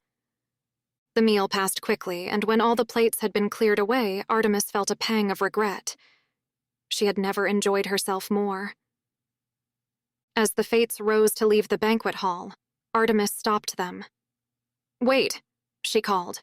You haven't dissolved the bond between Avarius and me yet. Oh, yes, we have. Lachesis replied casually. We dissolved your bond to Avarius, and bonded you to the human when you kissed him in the world above. Atropos tells me that we would be honored if you and your new mate would spend your bonding night in our realm. Ask any of the servants and they will show you to a room. Lachesis turned and strode away. Artemis looked around the hall. The servants were clearing away the remains of the banquet, and the last of the guests were already leaving. Chapter 9. Artemis turned back to Reagan. Did you hear that? She asked excitedly. We're bonded, Reagan. He smiled, a slow, possessive smile, and reached out to cup her cheek. I should have known, he murmured. I felt it when we kissed. He stroked a curl behind her ear. Time to get that thing out of you, baby. By Olympus, why was it she got so breathless when he called her baby? Artemis wondered. She stared up at him, lost in the intensity of his dark eyes. He was still stroking her cheek, testing its softness with the backs of his fingers before trailing them down to her lips. One day, I am going to teach you how to kiss, he breathed. Artemis found her lips parting beneath his tender touch. Not right now, though, he went on, drawing a deep breath. Artemis was fascinated as she watched his big chest rise and fall. Every part of his body was exciting to her. Nervously, she reached out and laid her hands on his chest. Her hands looked tiny on his body, small and pale and fragile against his dark, muscular torso. Gods, I love the feel of your hands on me, he groaned, bringing up his other hand to cradle the back of her neck. For one long moment, she thought he was going to kiss her anyway, but then his hand moved over her shoulder to stroke her arm. How are we going to do this? She asked. Reagan glanced around. The throne room was empty. I was going to suggest we find someone to show us to our room, but what about here and now? He asked. Artemis's heart pounded faster. The thought of allowing him to touch her again was already enough to make her feel warm, but the thought of allowing him to do it here in the banquet hall, when anyone might walk in, had the tang of the deliciously forbidden. Yes, she whispered, and saw his eyes flare at her instant submission. We should do this properly, he suggested. You're a goddess and I'm a mere mortal. I should honor you. No, Artemis protested at once. His hand slid down her arm to take her hand. Reagan, you don't need to treat me like that. I'm not a goddess when I'm with you. I'm just a woman. That's all I want to be. Reagan stopped for a moment, staring down at her with serious eyes. You'll always be a goddess to me, Artemis. I'll always want to worship you. She hadn't realized that they had reached the triple throne until Reagan wrapped his hands around her waist and lifted her to sit on the center throne. Oh, she exclaimed in surprise. Oh, Reagan, are you going to... He was already kneeling at her feet. He grinned, his eyes wicked. I certainly am, goddess. His big hands landed on her kava silk-sheathed thighs and rubbed up and down encouragingly. Are you ready for me to worship you, goddess? And he did. He showed her how he felt about her with every touch of his hands, every sweet kiss. The device slid smoothly from her, and then she was free. She wrapped her arms around his neck and wept into his shoulder. Chapter 10. When her sobs eased, Reagan spoke again, his voice a low, intimate whisper in her ear. Talk to me, baby. Tell me what's going on in your heart. He hurt me so much, Artemis whispered. And you've never hurt me once. Reagan, I can't go back to him, I can't. I don't want you to. His arms tightened around her. Stay with me, Artemis. We're husband and wife now. We can have the rest of our lives together, if that's what you want. Is it what you want, Reagan? She asked. 2 days ago, you didn't even know me. Our lives are so different. You said that you hate the gods. How can you be happy married to one? I can be happy with you, he assured her. 2 days ago, I had no idea who you really were, Artemis. I knew your name, but I knew nothing about you. Now, I want to give you everything. every happiness, every joy that life has to offer. "What about Sarah?" she asked. "I can't leave her behind, Reagan." He shook his head. "I wouldn't expect you to, baby. We can raise her together. I loved having little ones in the house. They're a joy." A small smile stretched his mouth that she wanted to see more of. "Children give more joy and more aggravation than anything else in life, and I wouldn't have it any other way. I'd love to be a father to your little girl, Artemis. I'd love to give her the love that she deserves." He frowned. "How do you feel about being a mother to my children, though? I've got 2 teenagers. Parenting teenagers isn't exactly easy." She stroked the furrows from his brow. "I'd love to be a mother to your children, Reagan," she whispered. He engulfed her in a swift, fierce embrace. "My goddess," he murmured. "Gods, I don't deserve you." Artemis clung to him and pressed a small kiss to his neck that made him tremble. He slid off the throne and swept her into his arms, holding her high against his chest. "Let's find our room, sweetheart. I want to lie beside you and hold you in my arms all night long." Artemis wrapped her arms around his neck and buried her face against him. Chapter 11. When they were eventually directed to their room, Reagan lay Artemis on the bed. He'd carried her the whole way, laughing when she'd protested that she was too heavy. He came down beside her and took her in his arms. Artemis sighed happily as she rested beside him. "What are we going to do next, Reagan?" she asked, drawing little patterns on his chest. His body went very still. "I'll take you back to the cabin," he said. "We can hide out there. This morning, I sent a ransom demand to your husband, Artemis. He's going to come looking for you. I wish to the gods I hadn't sent it.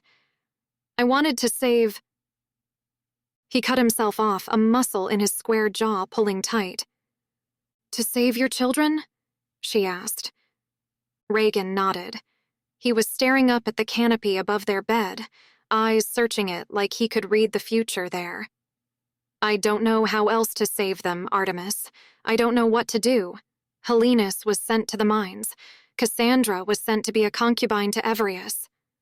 That muscle in his jaw ticked again as he forced himself to go on. "They told me it takes 30 days to prepare a girl to meet her master. The 30 days ends tomorrow. That's why I abducted you." He closed his eyes tightly. "She's 13, Artemis. She's just a baby. He'd kill her." Artemis gagged at the thought of Evereus hurting a little girl as he'd hurt her. She pushed herself up on one elbow, a hand on Reagan's chest. "We can't allow that to happen," she said softly. He opened his eyes to look at her gratefully, but the hand he raised to caress her face revealed the sadness within. "I thought I'd do anything to save them, but I can't make myself do it. I can't send you back to that monster in exchange for them. But I can't allow my son to die in the mines and my daughter to die in a harem. I'd give my life for them. But I can't give someone else's life for them." He scrubbed his hands over his face roughly. "Gods, Artemis, I don't know what to do." Artemis draped herself over his chest, wrapping her arms around him and burying her face in his neck. A moment later, his head pressed into her shoulder and his arms went around her waist. He held her so tightly she knew she'd have bruises there tomorrow. "All I know how to do is fight." His voice was muffled in her shoulder. "It's all I've ever been. A soldier, a gladiator. If I take you back to the cabin in the mountains, Achilles can bring you supplies once a week or so. You'll be lonely, but you'll be safe. I'll approach Evereus when he sits in court tomorrow and I'll kill him on his own throne." Artemis drew away in horror. "Reagan, you'd be killed. That's foolish. They'd catch you and execute you on the spot. There is no way you would survive." He shook his head. "I don't have to survive. If Evereus is dead, you'll even be free to go back to your family. He won't be able to hurt my little girl if he's dead. And maybe you'll be able to find them for me." His gaze was intent. Remember this, Artemis, they're twins. 13 years old. Cassandra and Helenus. They're both dark-haired like me, but their eyes are blue, like their mothers were. Both fairly tall for their age. I think you'll be able to recognize me in them. Will you find my children, Artemis? Will you save them when I cannot? Artemis shoved at his chest, his hands loosened at her waist. I'm not going to support you in a suicide mission, Reagan. You're out of your mind. I don't know what else to do. I can get Helenus out of the mines. I've got people in place ready to go, but if I take him before I take Cassandra, her guards will be alerted, and I can't get into the House of Women. It's the most closely guarded house on the planet. He shook his head again. I don't care if I die, not if I take him with me. If I can give my life for theirs, I will. You'll be no use to any of us once you're dead, she snapped bluntly and saw him wince.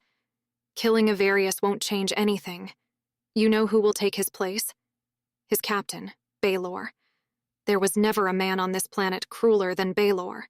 Maybe not even Avarius. She sat up. When Baylor succeeded in a mission early this year, Avarius offered him a gift. Baylor asked for my daughter to be his bride. Avarius agreed that when Sarah grew up, she would be Baylor's bride. Avarius practically had to fight Baylor to allow Sarah to grow up first. Avarius is bad. Baylor is bad. You wouldn't be saving anyone if you died. We'd just be at the mercy of a different evil man. And what would happen to my daughter? Who would save her once I'm hiding in a cabin in the forest and you're dead? Reagan drew in a steadying breath. What else can we do, Artemis? Do you know how to get into the House of Women? Something inside Artemis clenched hard. She knew how to get into the House of Women. No, I've never been there. That's where they're holding Sarah. That house is for his concubines, not his wife. You're not his wife anymore, Artemis. Reagan's voice was firm. No, I'm not, Artemis agreed, but a plan was forming in her head. I'm your wife now, Reagan, and your children are my children now.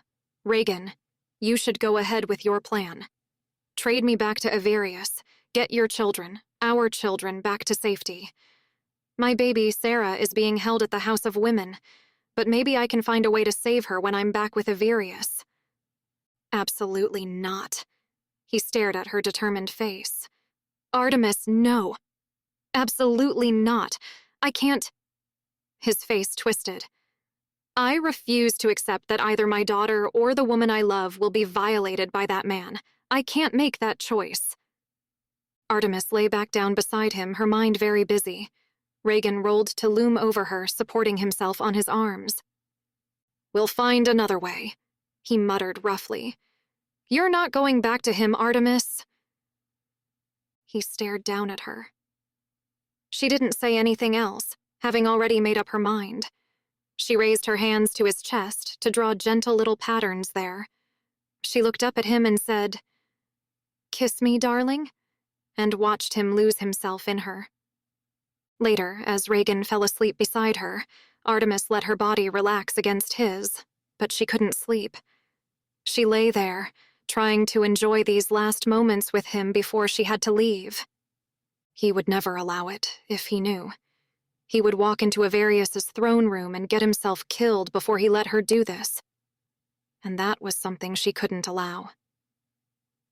She slipped out from under his arm. He murmured and reached for her again, but settled back into sleep. He'd had an exhausting day, as she had. He'd mentioned, casually, that he hadn't slept in a bed for years.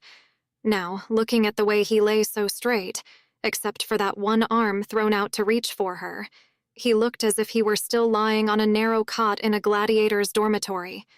Her chiton only needed a little adjustment where it had twisted around her body from the way she'd been lying in his arms. There was nothing else she needed to gather, nothing she'd brought with her. All she had to do was leave. She hesitated beside the bed, heart aching, then turned to go.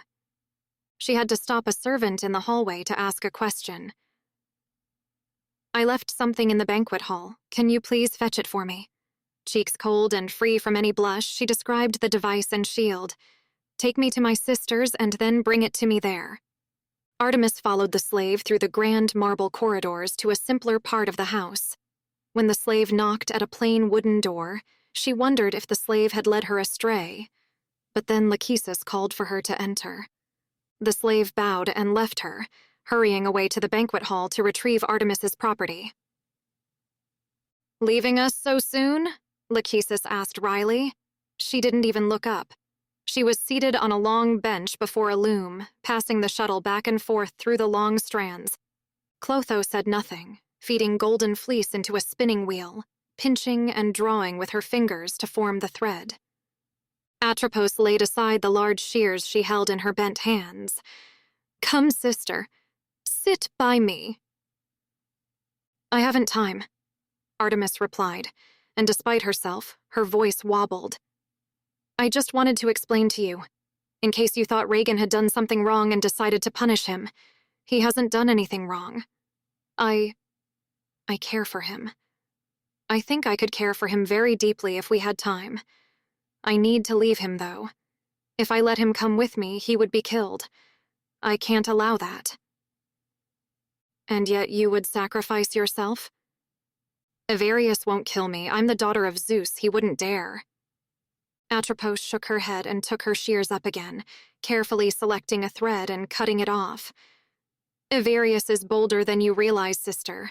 The time is not far away when Avarius will challenge even the father of the gods. Beware that your ex-mate does not punish you." "I'll tell him I was abducted. He'll believe it. After all, he would have received the ransom demand by now. There won't be anything." She thought of the chastity device. "To let him know that I'm different. It's our only chance. I have to save Sarah. I have to save Reagan's children. The only way I can do it is if I return to Avarius." "This you would do for a man you only met yesterday?" Artemis thought back. She was pretty sure she hadn't told the Fates they'd only met yesterday, but Clotho was spinning the thread, Lachesis was weaving, and Atropos was cutting it off. Maybe she didn't have to explain anything to them. "Not for Reagan," Artemis replied. "For my daughter, and for 2 innocent children who don't deserve such torment. I wove your lives together from the day you were first spun." It was the first time Clotho had spoken. She reached for the end of a golden thread forming the fabric Lachesis was weaving. For a moment it shone brighter than the rest. "He has always been your mate. That's why you can heal each other." She abandoned that thread and plucked out 2 others. "Cassandra and Helenus are different. Few people know that their mother Hecuba was descended from the union of a naiad and a god. Cassandra has the gift of prophecy. Helenus has not yet come into his gifts." "Their fates are twisted and long," Lachesis added. "I have woven their names into many different parts of my work, and there is yet thread to be woven." Atropos fingered a golden thread coming loose from the loom. "One of them will die," she said. "One of them will not. Perhaps. Even I cannot see the end of this thread." Artemis drew in a sharp breath. One of Reagan's children would die? "That's why I have to go," Artemis told them. "I can't let that happen. All I ask of you, sisters, is that you be kind to Reagan when I'm gone." Atropos bowed her head. "Never fear, sister. We will give him everything he needs." Artemis bowed in return. "Thank you, sisters, for your care of my mate, for bonding me to him, and for your hospitality. I will never forget your kindness to us." "Return to the throne room," Lachesis advised. "Stand in the center of the room and ask to be returned to the world above." The slave met her at the door and handed her the device. Artemis took it, and the slave guided her to the throne room. As Lachesis had advised, she stood in the center of the room and said, "Please return me to the world above." The silver water shimmered around her suddenly, and then she was back in the cavern. The luminescent plants and flowers still glowed with unearthly beauty, and Artemis had to blink back tears when she recalled that this was where Reagan had first kissed her, only a few hours before. She made her way back to the shuttle. Once inside, she reinserted the device and arranged the shield. Then she sat gingerly in the pilot's chair and activated the shuttle. As she'd told Reagan when she was a girl, she'd come to Earth many times to hunt the wild animals that stalked in the forests and jungles. Nemesis had laughed at her when she'd been unable to kill the magnificent beasts she'd tracked, simply concealing herself nearby to watch them in their lairs and nests. She'd flown the shuttle herself many times, but it had been years ago, before her marriage. This shuttle didn't look too different, but when she activated it, the first thing she did was fly it into the side of the mountain. The shock of the impact rattled her, but the shuttle wasn't damaged too badly. They were designed for the rigors of space travel. It was for the best, she decided. It would make it look like she'd struggled to get away. Eventually, she managed to control the small silver craft, and it rose into the air. She didn't even know where she was. She had to fly halfway around the Earth before she spotted a city by the sea that she recognized and was able to navigate her way back to Everius's house from there. Not home. It had never been home. Chapter 12. She landed in the courtyard. When she opened the door, his guards were there, weapons drawn and ready. "My lady!" One of them cried and grabbed her arm. "How did you get out?" Artemis tried to shake him off, but he held her tightly. "Get your hand off me, you filthy human brute!" His hand on her was immovable, digging into her soft flesh, and that was probably for the best. She could pretend that any bruises left on her by Reagan's fingers were from Everius's guards. "Send for the master!" the guard ordered, and a junior officer ran to obey. The guard shook Artemis. "We'll see what your husband has to say about this." "Fine," Artemis snapped. "Help me down from this shuttle. I've been abducted and I escaped. I want a bath and to sleep." Cautiously, the guard took her by the waist and lowered her the short distance from the shuttle to the ground. Artemis had only thought to use the guard as an excuse for the bruises Reagan had surely left on her waist, but when Everius arrived and saw the guard with his hands on her, he muttered a word to Baylor, striding alongside him. Without even breaking stride, Baylor raised his blaster and shot the guard dead. Artemis screamed as his blood splattered on her face and dress. She instinctively raised her hands as if to protect herself from a man who couldn't hurt anyone anymore. His limp hands fell from her waist and his dead body fell to the ground. "Inside," Everius gritted, stepping over the body of the guard and grabbing her by the arm. She let him hustle her inside. She didn't have to fake the way she trembled. He shoved her through the wide doors of her suite. She saw the room with new eyes. The room was huge, even bigger than the room that the Fates had given her in their realm. But then, Everius was the steward of Zeus. He was the most privileged person on the planet, even more privileged than the minor gods. Her suite, as his wife, was palatial, enormous, soulless. Artemis thought back to Reagan's cabin in the mountains. It was tiny, little more than shelter from the elements. She hadn't been with him long enough for the cabin to become a heaven on earth for her, but it was still better than this room. There was no place on earth that she hated more than this palatial suite of rooms. "What happened?" Everius demanded, shoving her so hard towards the bed that she stumbled and fell backwards onto it. She pulled herself upright quickly, not wanting to give him any ideas. "I was abducted," she gasped. Her thin, thready voice wasn't faked either.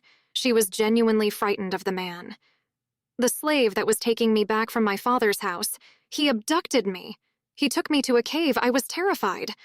I managed to escape while he was out hunting for food.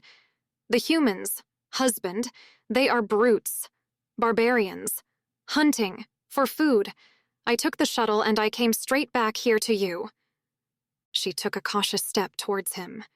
Perhaps to suit her narrative, she should try to appear more eager, but his very presence made her flesh crawl. Everius saw it. For all that he was an evil man, he was astute. He saw her flesh crawl and smiled. The smile only remained on his lips a moment before it slipped away. "What happened to your dress, Artemis?" Artemis clutched at her chiton. He took away my beautiful brooches. He stepped on them. I had to wrap the belt over my shoulders just to hold my dress up." She watched him calculate her words. "Remove your belt, Artemis." "But my dress will fall down." "Yes, do it." A quiver of disgust shivered across her belly, but she tried not to show it. Hands trembling, she untied the knot at her waist. With everything that was in her, she wanted to clutch at the kava silk as it slithered from her body, but she didn't dare. She let it fall and stood there, still holding the belt. Avarius approached and Artemis closed her eyes. How had she ever thought she could bear this? She must have been mad. Maybe the stress of the situation had made her delirious. What had she been thinking when she came back to this monster? Sarah. That's what she'd been thinking. Sarah? Cassandra? Helenus. She stood straight as Avarius circled her and returned to stand right in front of her. She cried out when she felt his finger under her chin, lifting her face to his. "Let me see your chastity shield." She could hardly breathe. She'd known this was going to happen. She'd prepared for it. Still, she couldn't help the sob that escaped her as her shaking legs carried her to the bed. She buried her face in the quilt and clutched it in her fists. Avarius inserted his finger beneath the bridge that connected the shield to the device and pulled. A scream tore from her throat. Her thighs shook with pain and she collapsed onto the bed. He jerked viciously at the device. Another scream ripped out of her. By Olympus, the pain. She hadn't thought it would hurt so badly. She'd known, hoped, that he wouldn't be able to remove it. The fates had dissolved her bond with Avarius. He was no longer her mate. Now, only Regan could remove it. Or the person who had put it in, which was Artemis herself. She wanted so much to turn around, to roll over and thrust her palm into his face, incinerating him as she had his demons. "Sarah," she thought. "Sarah, for you, baby. For you," and pressed her face tighter into the quilt. Unable to claim her, unable to dominate her as he always had, Avarius roared with frustration. He grabbed her shoulder and rolled her over.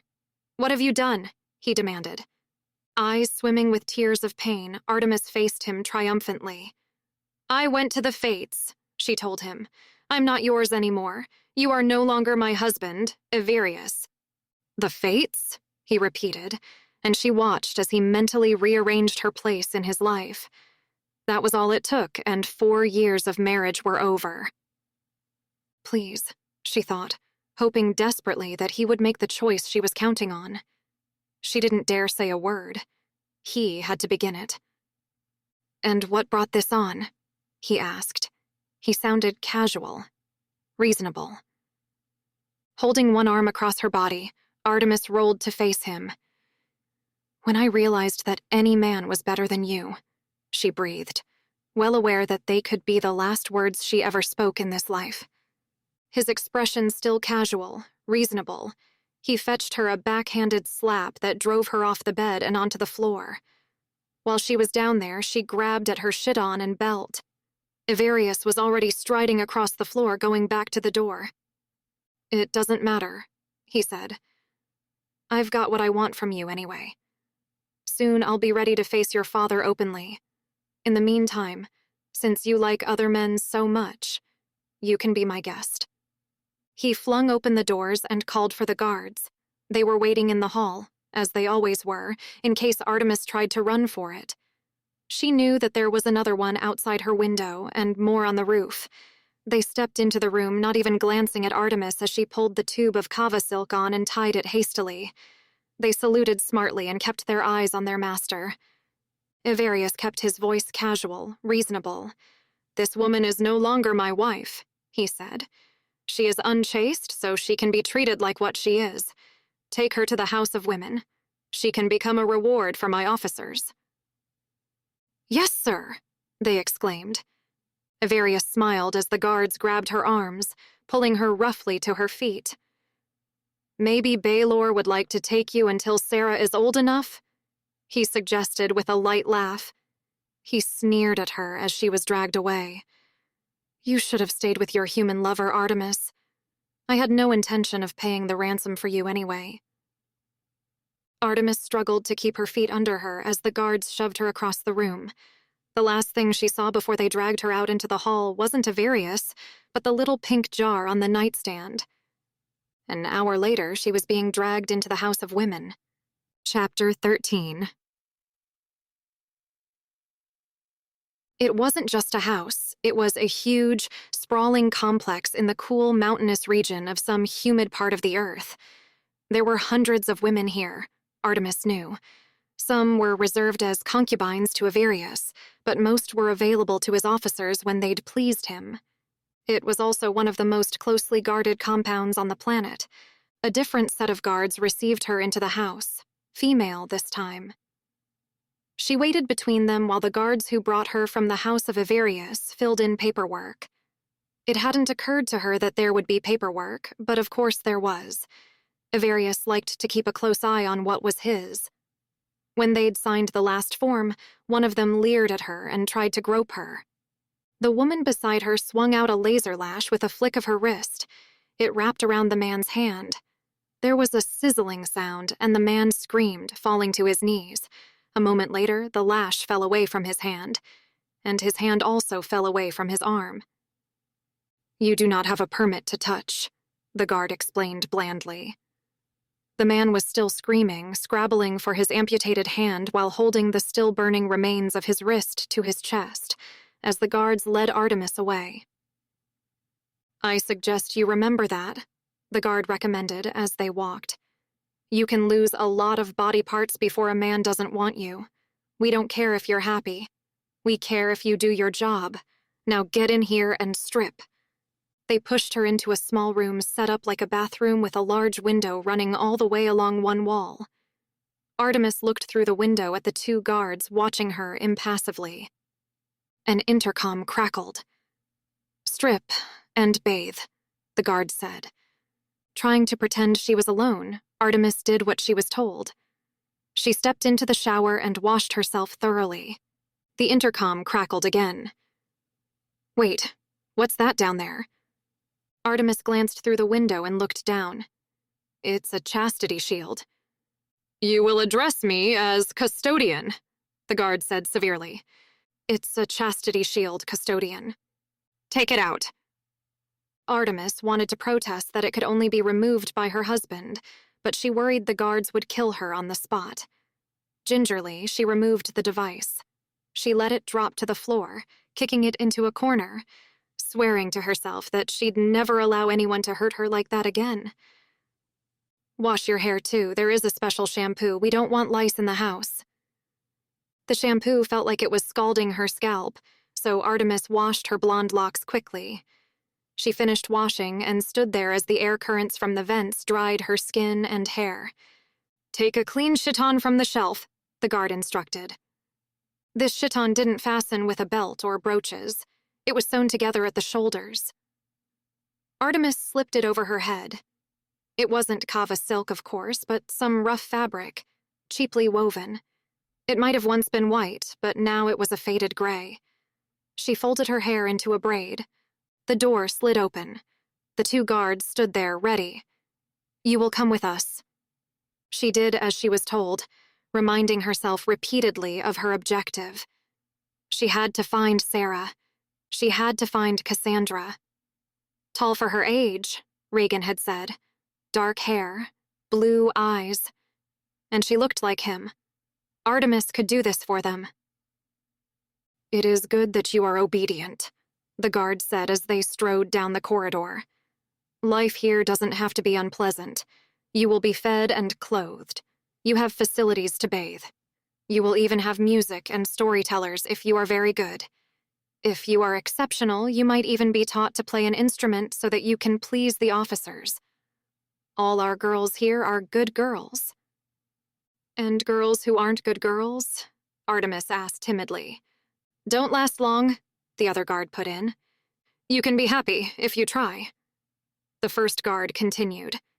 "You are performing a vital service for the soldiers who keep our planet safe from the demons. You should take pride in that." The guard unlocked a heavy wooden door, studded with large rivets. "Welcome to the House of Women." Artemis hadn't known what to expect. Part of her expected a fantasy harem of women in gauzy silks, while another part expected a prison. In actuality, it was somewhere in between. More than anything, it reminded Artemis of a hospital. It was scrupulously clean, and there were no trinkets or ornamentation anywhere.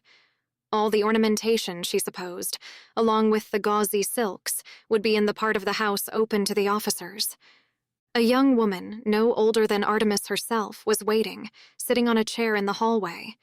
She was dressed in the same kind of coarse gray chiton Artemis wore, her hair similarly pulled back into a braid that wasn't tied at the end.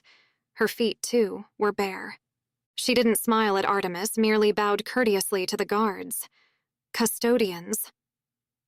"Jorah, this is Artemis. She is to be given to the lowest ranks of soldiers until she proves herself worthy. Please show her around and make sure she is given a place on the roster." "Yes, custodians."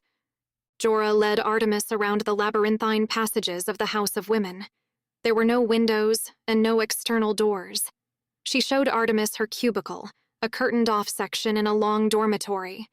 It contained a stretcher and a shelf for clean clothes, and that was all. She showed Artemis the dining room with its long tables and benches. She showed her the common room, where Artemis would be expected to spend all her time when she wasn't working. "Working?" Artemis asked, and half afraid to ask. "Do you mean with the, soldiers?" "Yes," Jorah answered. "That will be part of your work, but they've found that if they keep the soldiers at the girls all day, the girls don't give good value. You'll only be working with them 3 hours each day. The rest of the day you'll be cooking or cleaning or working in the garden where we grow our food. The house is self-supporting, you know." Artemis tried not to gag. Jorah was so matter-of-fact. Jorah showed Artemis the kitchen briefly. "The garden is through there," she said, jerking her head over her shoulder. "Not that they'd let you use gardening tools until you've been broken." Then she took Artemis back to the dormitory. "It's 2 hours until dawn. You should get some sleep. You will be expected to perform your duties faithfully from the first moment." "And if I don't?" "Have you ever seen a laser lash in action?" Artemis shuddered. "I'll be good." She had 2 hours to lie on her bed and regret every choice she'd ever made. She dropped off to sleep a few minutes before the bell rang for rising. It was worth it, though, when the others filed into the dining room and she saw the children.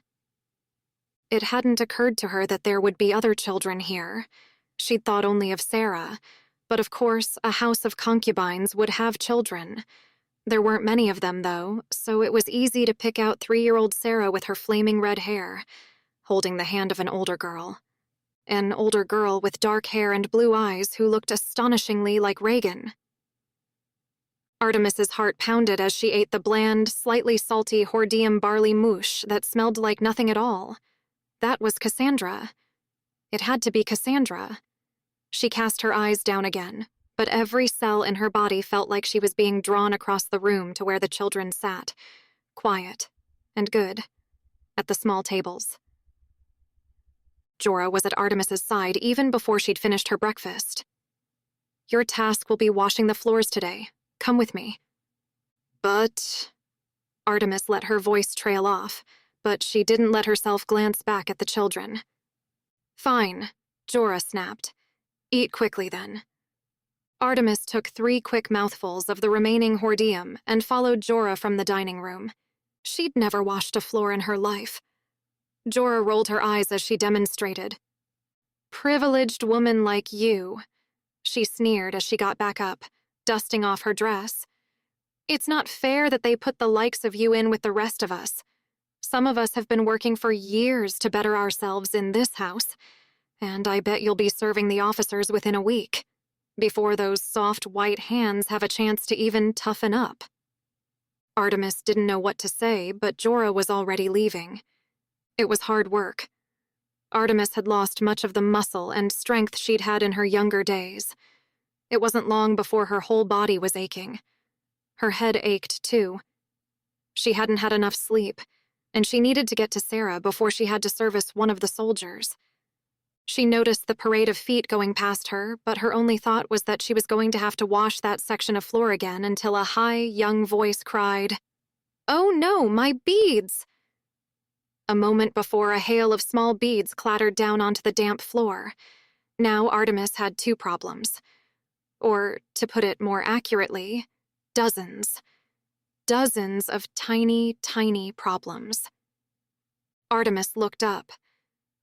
Cassandra stood above her.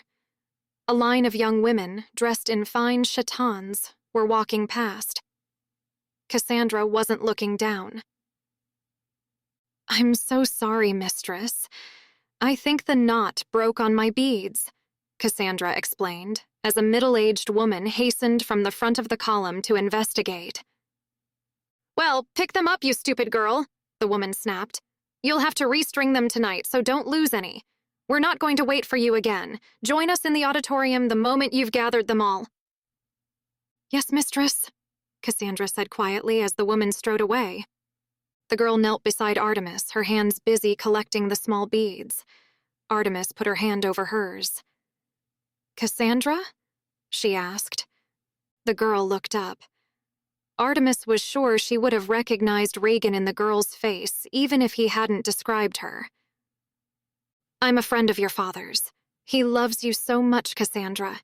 He's trying everything he can to free you." "I know," Cassandra murmured. She pulled her hand free of Artemis's gentle touch and resumed collecting beads. "Sarah and I will be waiting in the garden when the moon rises tonight. Come to us after you're given to the first soldier tonight," Cassandra said. "Then we can escape." "After?" Artemis asked. "No, I need to come before that." "Afterwards," Cassandra stated firmly, her small hands nimble as she collected the beads and put them into a fold of her chiton. "I can see the future, what might be. If you come to us any earlier, we will not escape. You must meet the first soldier tonight if we are to escape." "But," Artemis cut herself off. She'd known it might come to this, hadn't she? And she'd do anything for Sarah. Anything. Anyone. She nodded. "I'll be there," she said firmly. Cassandra finished scooping up the beads and hurried away on swift, bare feet. Artemis went back to washing the floor, but her hands were shaking badly. Her cloth scraped over something on the tiled floor. Artemis lifted it and found a small bead that looked like a smooth cabochon ruby. She put the bead into her pocket and went back to washing the floor again. Artemis wished the shaking would go away, but it didn't. Her hands shook as she ate her midday meal. Shook as she took the nap mandated for those servicing the soldiers that evening. Shook as she dressed and braided her hair again. "It's not like it's anything I haven't done before," she thought to herself. The chances of him being more cruel or rough than Avarius are remote. In the back of her mind, she worried about Baylor, though. It was just his style to request her tonight. "Will it be a soldier or an officer?" Artemis had the temerity to ask as Jorah came to take her to what she described as the pleasure palace. Jorah snarled and caught Artemis a slap to the face that knocked her to the floor. She'd had plenty of slaps in her life, and recently too, but she hadn't seen this one coming. She put her hand to her mouth and found the corner of it bleeding. "I allocated your services myself this evening. I looked at all the soldiers waiting in the antechamber, and I selected the biggest, meanest ones I could find. You'll earn your keep tonight." Artemis shivered. At least Avarius hadn't been big, and he'd been constrained by the fact that she was the daughter of Zeus. If Zeus found out that her husband had hurt her, Zeus would have ended him. Now, no one would know if some nameless soldier tore her apart. They probably wouldn't even bother to record that she was dead, except to tally that one person went into the house and one corpse came out. Jorah shoved her inside a small cubicle. It wasn't the erotic fantasy harem room Artemis had imagined. The walls were stone. There was no window. The small room contained nothing but a straw mattress placed on a rock ledge. Everything inside her went cold when she realized why the bed needed to be so sturdy. Your first customer will be here in a minute. He's a war hero, so they've given him a half hour. She smiled nastily. He's huge. Artemis sat on the edge of the bed, her knees giving way beneath her. Her breath jerked when the door opened. Jorah hadn't been wrong. He really was huge, wrapped in a long woolen cloak and hood. She cowered away from him. He closed the door behind him and threw his hood back. It took Artemis a moment to realize that she knew that face. "Achilles?" she asked, her voice hardly above a whisper. It seemed the greatest injustice of her life that just yesterday they'd saved each other's lives as equals, and today he could do anything he wanted to her. Don't be afraid, goddess. Chapter 14. Reagan? Artemis looked around wildly. Achilles' mouth hadn't moved. The air seemed to shimmer as it had when they'd passed through the Lake of the Fates, and Reagan appeared, removing a helmet from his head. I'm here, baby. Oh, Reagan. Artemis threw herself into his arms and sobbed. He held her tightly. Goddess, you'll never know how I felt when I realized where you'd gone, he exclaimed, burying his face in her shoulder. For a moment, she felt him shake. Have they hurt you, baby? Artemis shook her head and clung tighter to him. We don't have long, sweetheart, Reagan told her. If you wear this helmet, you'll become invisible. When Achilles leaves here, you need to go with him. He handed her the helmet. It looked like any other helmet, battered steel, with dark, cavernous holes for the eyes and long cheek guards. Where did you get this? She asked. If you had this before you abducted me, I'm sure you would have used it. The fates gave it to me. He pressed a swift kiss to her lips. You told them to give me anything I needed. Now, put the helmet on, sweetheart. Artemis looked up at him and realized that she wanted to spend the rest of her life looking up at him, at his dear, caring, handsome face. I saw Cassandra, she said. She told me. She must have known you were coming. She said I had to meet the first soldier tonight, then meet her in the garden. She has Sarah with her, Reagan. Reagan's hands tightened around Artemis's arms. Cassandra, he breathed, then swallowed hard. That changes everything. Come, sit by me, sweetheart. Let us make plans. Achilles stood guard by the door as they spoke. The door opened half an hour later. Artemis was on the bed, her chiton pushed up. Achilles was on top of her, and only his massive arms stopped him from crushing her. Artemis had her arm over her face, her eyes red from rubbing them to look like she was in tears. Achilles was red in the face and sweating. Jorah, standing in the doorway triumphantly, wouldn't know that he'd dutifully run on the spot for the last half hour to look that way. He eased himself away from Artemis and chuckled as he went towards the door. You might want to clean her up a little before you let the next guy in. Artemis turned away from the door.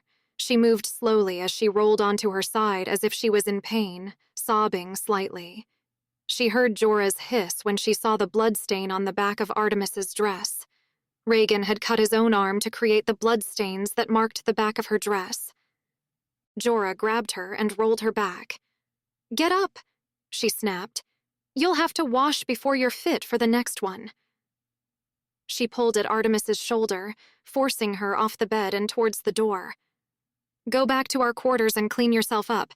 I expect you to be back here in 10 minutes, or I'll send the custodians after you with a laser lash. Artemis moved stiffly. She thought bitterly to herself that her whole marriage had prepared her for this role. She knew how to walk like she was in pain, how to hold back sobs, how to be so ashamed she couldn't lift her gaze from the floor. I'm going to kill you one day, Avarius, she thought as she went back towards the dormitory, Reagan moving silently and invisibly beside her. She went past the dormitory and into the kitchen, to the door that Jorah had indicated last night, led to the garden. She put her hand out to swipe it open, but felt Reagan's hand on hers. Wait, he whispered. What is it? I need to know first. I wasn't sure if you were faking it. Achilles didn't hurt you, did he? Artemis relaxed and moved her hand around until she caught his arm and curved her hand over it. "He didn't hurt me, darling. You were there the whole time." She heard him let out a breath. "You moved so stiffly, I was just worried." Artemis smiled and wished she could kiss him, but she had no idea where his mouth was. "I was only pretending, darling. I'm fine, I promise you." She didn't have to wonder where his mouth was for a moment, because she felt it caress hers in another quick kiss. She smiled at the oddity of being kissed by a man she couldn't even see. Artemis opened the door to the garden. It was bigger than she'd expected, but then Jorah had told her that the house was self-supporting. The garden had to be big enough to grow food for not only the concubines and children, but also for the custodians and other staff. There were long rows of vegetables, some low to the ground, some growing up tripods. There was even an orchard at one end. Artemis breathed in deeply. She could smell the scent of sweet blossoms, carried on the warm, slightly humid night air. Two shadows detached themselves from a tree, one tall and slender, the other very small. Artemis heard Reagan gasp. "Papa?" Cassandra asked as she approached slowly, holding Sarah's hand. Reagan tore the helmet from his head and opened his arms. Cassandra rushed into them. She'd seemed so mature when she was making plans with Artemis, so sure of herself, so determined. Now she was a little girl, safe in her father's arms, and she cried her heart out as he cradled her against him. Reagan dropped to one knee and he sat Cassandra on his thigh as he held her. Artemis couldn't take her eyes off Sarah. She wanted so much to do exactly the same as Reagan had, to open her arms and have her little girl fly into them. She pressed her lips tightly together to keep from crying. Sarah was only a little girl, just a toddler, and Avarius had kept them apart so much that the little girl probably didn't even recognize her mother. While Artemis burned to hold her baby, she held back, afraid she'd frighten her. She stood there, waiting, but Sarah's eyes were on Reagan and Cassandra. She toddled towards them, edging carefully around Artemis, making sure she didn't get too close to her. When she reached Reagan, Sarah touched his arm. "Are you my papa too?" she asked. "Can I have a cuddle?" "Oh, sweetheart," Reagan sighed. He bent a little and wrapped Sarah in one muscular arm, lifting her close for a cuddle. Her little arms went around his neck with Cassandra's. "I'm going to be your papa from now on, Sarah." He looked over at Artemis. "And here's your mama. Join us, goddess. Don't be afraid." He must have said that to her a dozen times just in the short time they'd known each other, Artemis realized as she approached. She knelt beside him and let him lean forward to kiss her. She put one hand on Sarah's tiny hand, clasped on Reagan's shoulder, then moved to curve around her solid little body, the same way she'd done when Sarah was a baby. Artemis felt like her heart shattered as Sarah turned and reached out for her. She took hold of her baby, holding the soft, warm little body against her, feeling those tiny hands creep around her neck and tangle in her hair. "Mama," she said uncertainly. "Oh, yes, darling, my sweet baby. I'm your mama. I love you so much, my darling." She held Sarah carefully close. "I'm here, baby." The little hands moved cautiously in Artemis's hair. "I remember you from when I was little. You went away." "Oh, baby," Artemis whispered, wanting to weep. "I'm never going to go away again. I swear it, darling. I love you so much." Sarah's little head bent to rest on Artemis's shoulder. Artemis felt like the earth had suddenly stopped spinning. Cassandra's hand was gentle on Artemis's other shoulder. She'd stopped crying. "We have to go," she said softly. "It's time. This way." She led them through the orchard to where the tallest of the trees overtopped the roof. "We have to climb," Cassandra said. "You carry Sarah, Papa." Artemis reluctantly surrendered her daughter to her new husband, already missing the feel of those little arms around her neck. Sarah went willingly, holding tightly to Reagan, who hung the helmet on a clasp that dangled from his belt before taking hold of the little girl. The moment she started climbing, Artemis realized why Cassandra had suggested Reagan carry Sarah. Artemis had climbed a lot of trees when she was a girl. She'd been strong and fit, as her uncle had remarked when she'd gone back to her father's house for dinner the other night. She'd loved to hunt, loved to run, loved to swim, loved to move. Now, after 4 years of confinement to her room and a careful diet designed to keep her hungry and submissive, Artemis could hardly pull herself up the tree anymore. She had to rely on finding somewhere to brace her legs to push herself up. "All right, goddess?" Reagan asked softly. "I'll make it," Artemis replied doggedly, feeling the pull of muscles she hadn't used for years. She made it in the end, but she wouldn't have if she'd had to carry Sarah at the same time. "This way," Cassandra whispered. "Papa, put the helmet on again. You don't want to be seen. Artemis, bend low." Reagan did as she bade. Cassandra and Artemis crouched low as they hurried across the roof. The House of Women was a large complex, designed so that the inhabitants could traverse the whole network of buildings without going outside. They hurried along for at least 10 minutes before Cassandra stopped them. Artemis reached out for Reagan and felt his invisible hand brush hers reassuringly. "I'm here, baby." Cassandra guided them down to the ground to stand behind the dark corner of a building. "Next, we have to run," Cassandra whispered. "Papa, you go first. You have to make sure Achilles' shuttle is ready for us to leave." Artemis heard him say, "I love you both so much."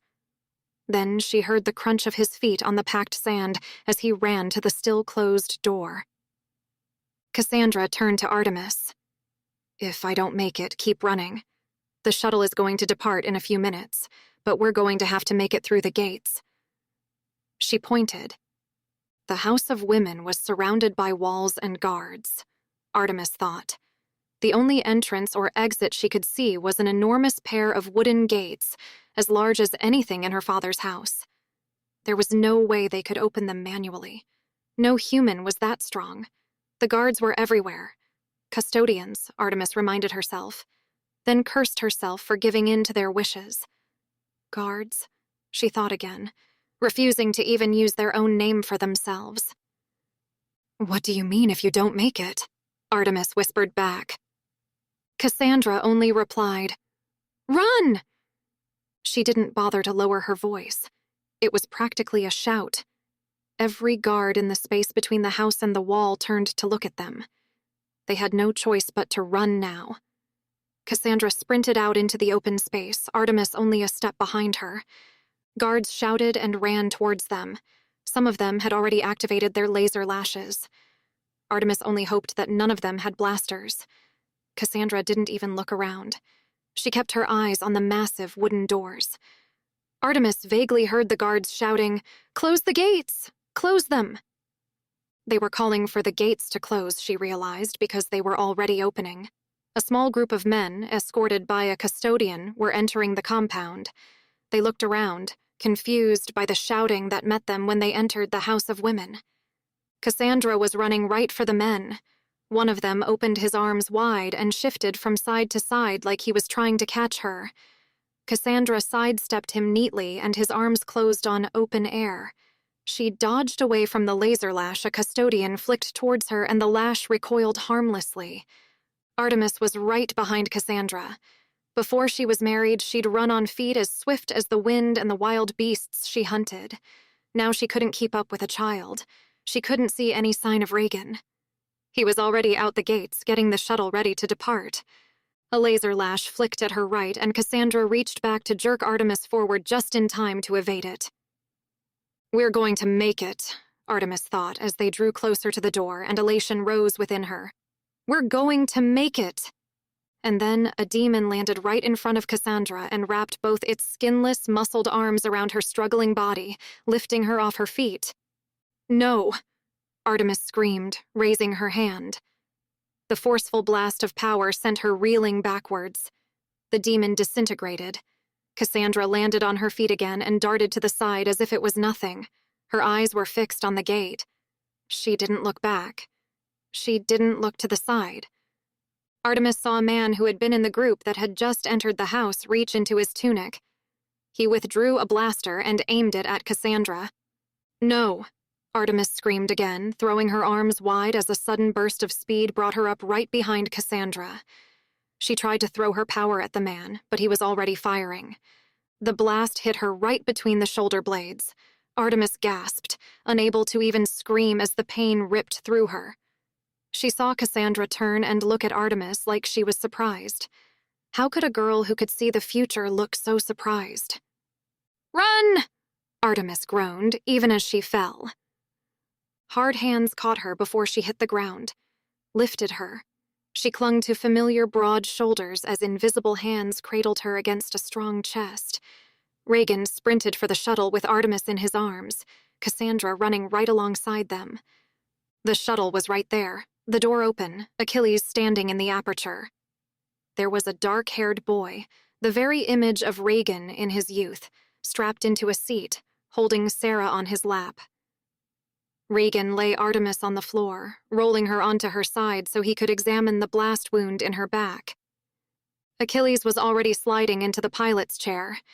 Cassandra sat down and buckled a harness around herself, taking Sarah from the boy in the other seat. She kept casting worried glances back at Artemis. Reagan tore the helmet from his head and it landed with a clatter where he dropped it. "Sweetheart, speak to me," he urged, patting her face gently as he knelt beside her. Artemis felt the shift as the shuttle rose into the air, but couldn't move, couldn't speak. She wished she could have spoken some last words, something loving and heroic, but she couldn't move any part of her body. Even breathing was getting difficult. She felt her heart begin to stutter. Reagan moaned. She couldn't see him anymore. She wasn't sure if her vision had gone dark, or she was just unable to open her eyes. All she felt was her change in position as he pulled her up from the floor to hold her in his arms. She couldn't feel his hands on her body. All she knew was his voice in her ear. "Baby, no, please, sweetheart, no, I love you, I need you, baby, don't leave me, I love you, please." She heard him sob. For a moment, she thought she felt his throat, taut beneath her lips before the sensation faded. His voice seemed to come from a long way away. "Gods, please." Chapter 15. And then Artemis felt warmth. It started at her back where she'd been hit by the blaster. Then she felt his hands clutching her to him. His tunic was beneath her cheek, his chest heaving with sobs as he wept over her still form. The warmth stole along her numbed limbs and sensation returned to them. Her eyes opened and her vision sharpened. She heard him weeping, whispering her name into the curve of her shoulder. "Artemis. Oh, sweetheart, no." She raised her hand to cradle his head to her. "Reagan," she breathed wonderingly. "Reagan, what happened?" He pulled away from her sharply, his dark eyes running from her face to swiftly examine her body. "Artemis?" he asked. He ran his hands along her arms. "Sweetheart." He stopped, unable to speak. His throat worked. "You're alive?" he breathed, making it a question. Artemis couldn't restrain her smile and caressed his lean cheek, wet with his tears. "As near as I can tell," she replied. She didn't get a chance to say anything more as Reagan crushed her to his chest and took her mouth with his in a desperate kiss. The world rocked around them. Artemis didn't even think twice about it until she heard Achilles cry, "They're shooting at us! Reagan, I need your help. Get her into a seat and come up here now." Reagan lifted Artemis bodily into the seat beside Cassandra and swiftly wrapped the harness around her upper body, pulling it until it was secure. A heartbeat later, he slid into the space beside Achilles and took hold of the controls. Artemis held back her cry as the shuttle banked sharply. She swallowed hard. There was the sound of impacts, hitting the shell of the shuttle. Artemis kept her eyes forward, looking at the back of Reagan's head as he manipulated the shuttle. "This is how I first saw him," she thought, looking at his head and shoulders above the pilot's chair. She remembered how she'd noted that their trip had been exceptionally smooth the first time he'd flown her. This time she was thrown against the harness time and again. Beside her, Cassandra's hands were wrapped tightly around Sarah. The little girl was crying, her arms wrapped around her friend's neck. Artemis wrapped one arm around Cassandra, turning so she wrapped Sarah in the same embrace still on Cassandra's lap. Her heart was in her throat. If Sarah was thrown around the shuttle, she might be killed. If they didn't evade the particle beams being shot at them by their pursuers, Sarah was just as dead. Artemis gritted her teeth and held both girls tighter. They heard a thump as something landed on the shuttle. "A demon!" Achilles cried. There was a metallic tearing noise. Reagan lurched the shuttle sideways, trying to dislodge the demon. Artemis, Cassandra, and Helenus sat in the back seats, heads canted up to the ceiling, ready at any moment to see a demon break through the skin of the shuttle. Sarah's face was buried in Cassandra's shoulder. Reagan and Achilles conferred in quick, rough mutters, and Achilles unbuckled his harness, holding tight to the grab rails that ran along the shuttle. He withdrew the dagger from his belt and handed it to Artemis. "To protect yourself and the children if I fail," he explained. Artemis shook her head. "You know that's not how I defend myself." The grim look on Achilles' face eased somewhat. "That's right. I forgot who you were for a second there. Defend them if I die." Holding tight to the grab rail with one hand, he slid the door of the shuttle open. The demon slid through the space even before Achilles could slash at it. Hideous clawed hands ripped at his face, leaving a thick gouge down one cheek. Artemis raised her hands towards the demon, but Achilles was in the way. She couldn't vaporize the demon without also vaporizing Achilles. Winds whipped through the little cabin from the open doorway. The huge man grunted in pain as the claw slashed through his cheek.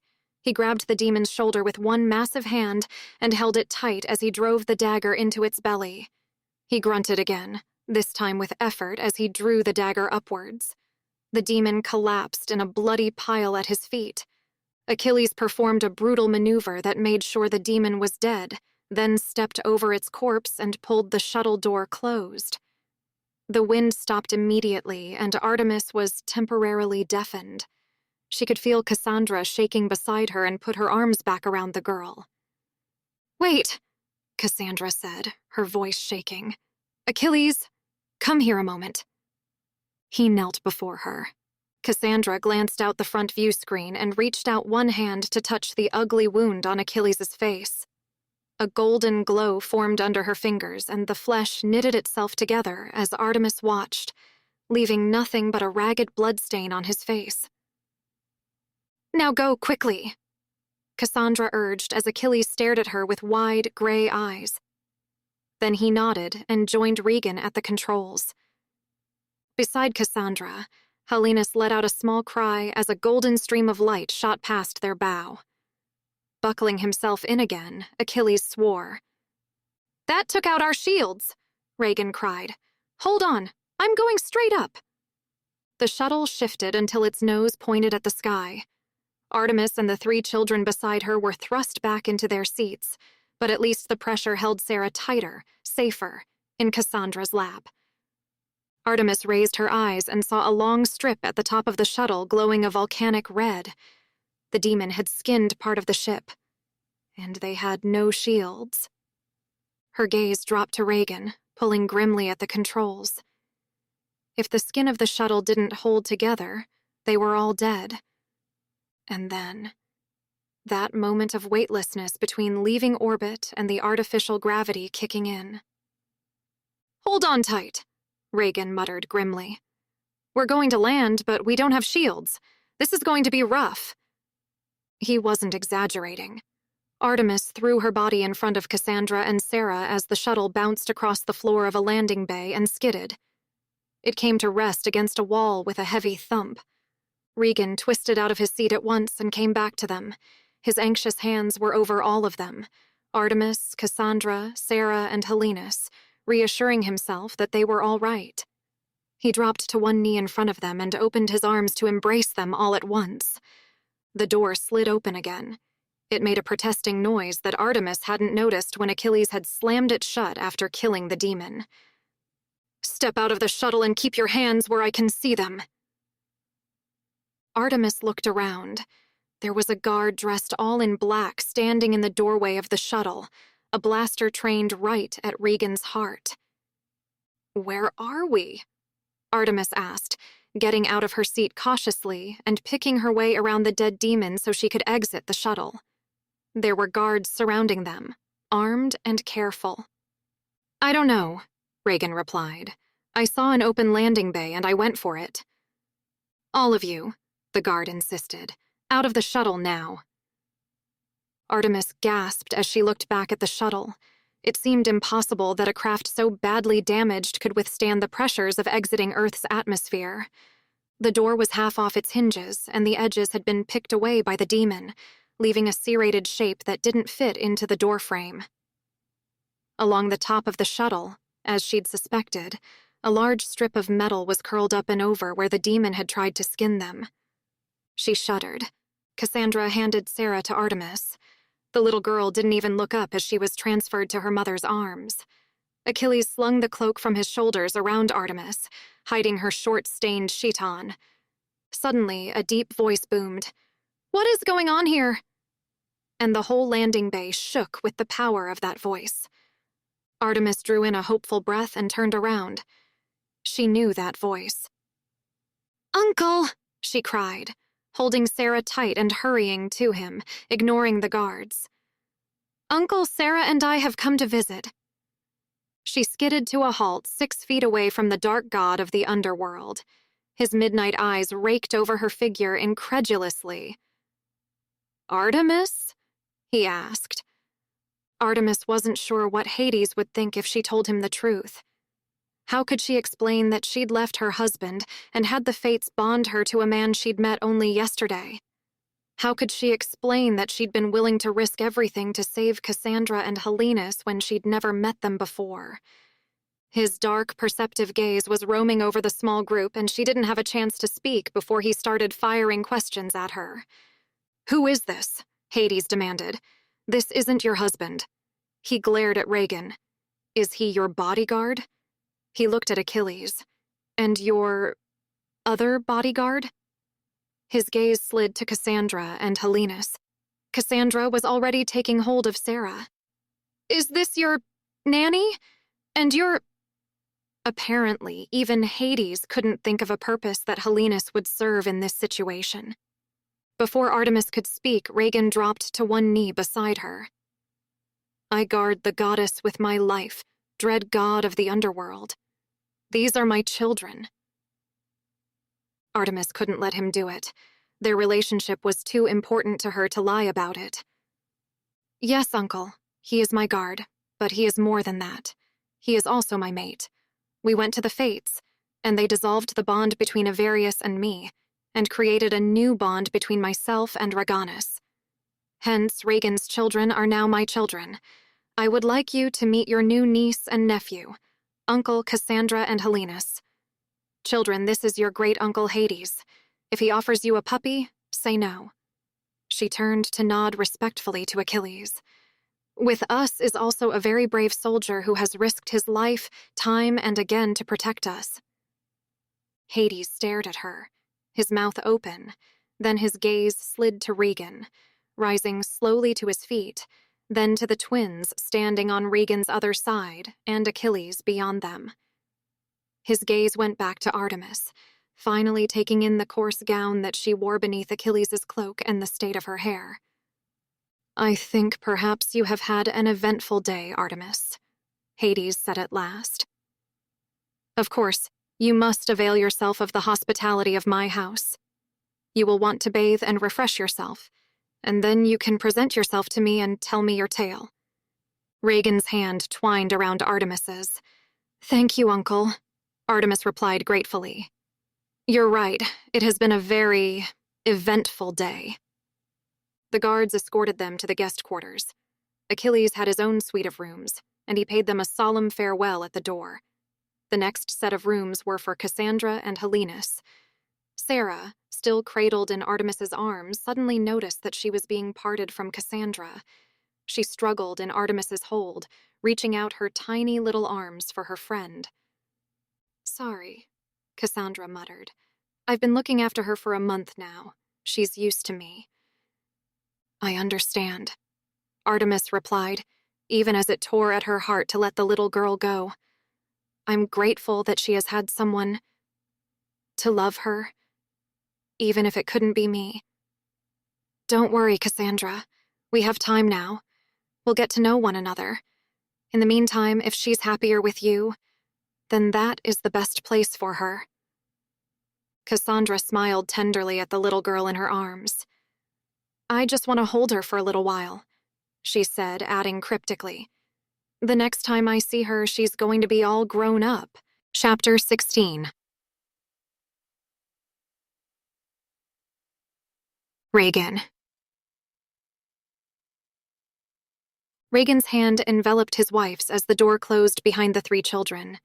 He could feel her uncertainty, her anxiety at the way life was changing so quickly, and offered reassurance. "You're right," he told her warmly. "We have time now. We're going to become a family. All 5 of us." The guards bowed when they reached their suite, left them alone, and closed the doors behind them. "Oh, Reagan!" Artemis cried and threw herself into his arms. He enfolded her in a warm embrace as she wept. She was soft and warm and small in his arms. How could a woman so soft and warm and small be his whole world? He held her gently and whispered sweet words as he rubbed his cheek against her hair. Reagan had lived his whole life in the primitive environment that was all that could be hoped for by those humans outside the civilized, opulent privilege of Avirius and his ilk. When Reagan was first married, he'd lived in a single apartment room with his wife. When the twins were born and his wife had died, he was left alone to raise them in that same room. Reagan had been a soldier. One day he had come to the attention of a noble lady. He spurned her advances, and in retaliation, she had arranged for him to become a gladiator. He was separated from his children for 5 years. Eventually, he made his way back to them, but now as an escaped slave, he had to be careful not to be noticed by the authorities.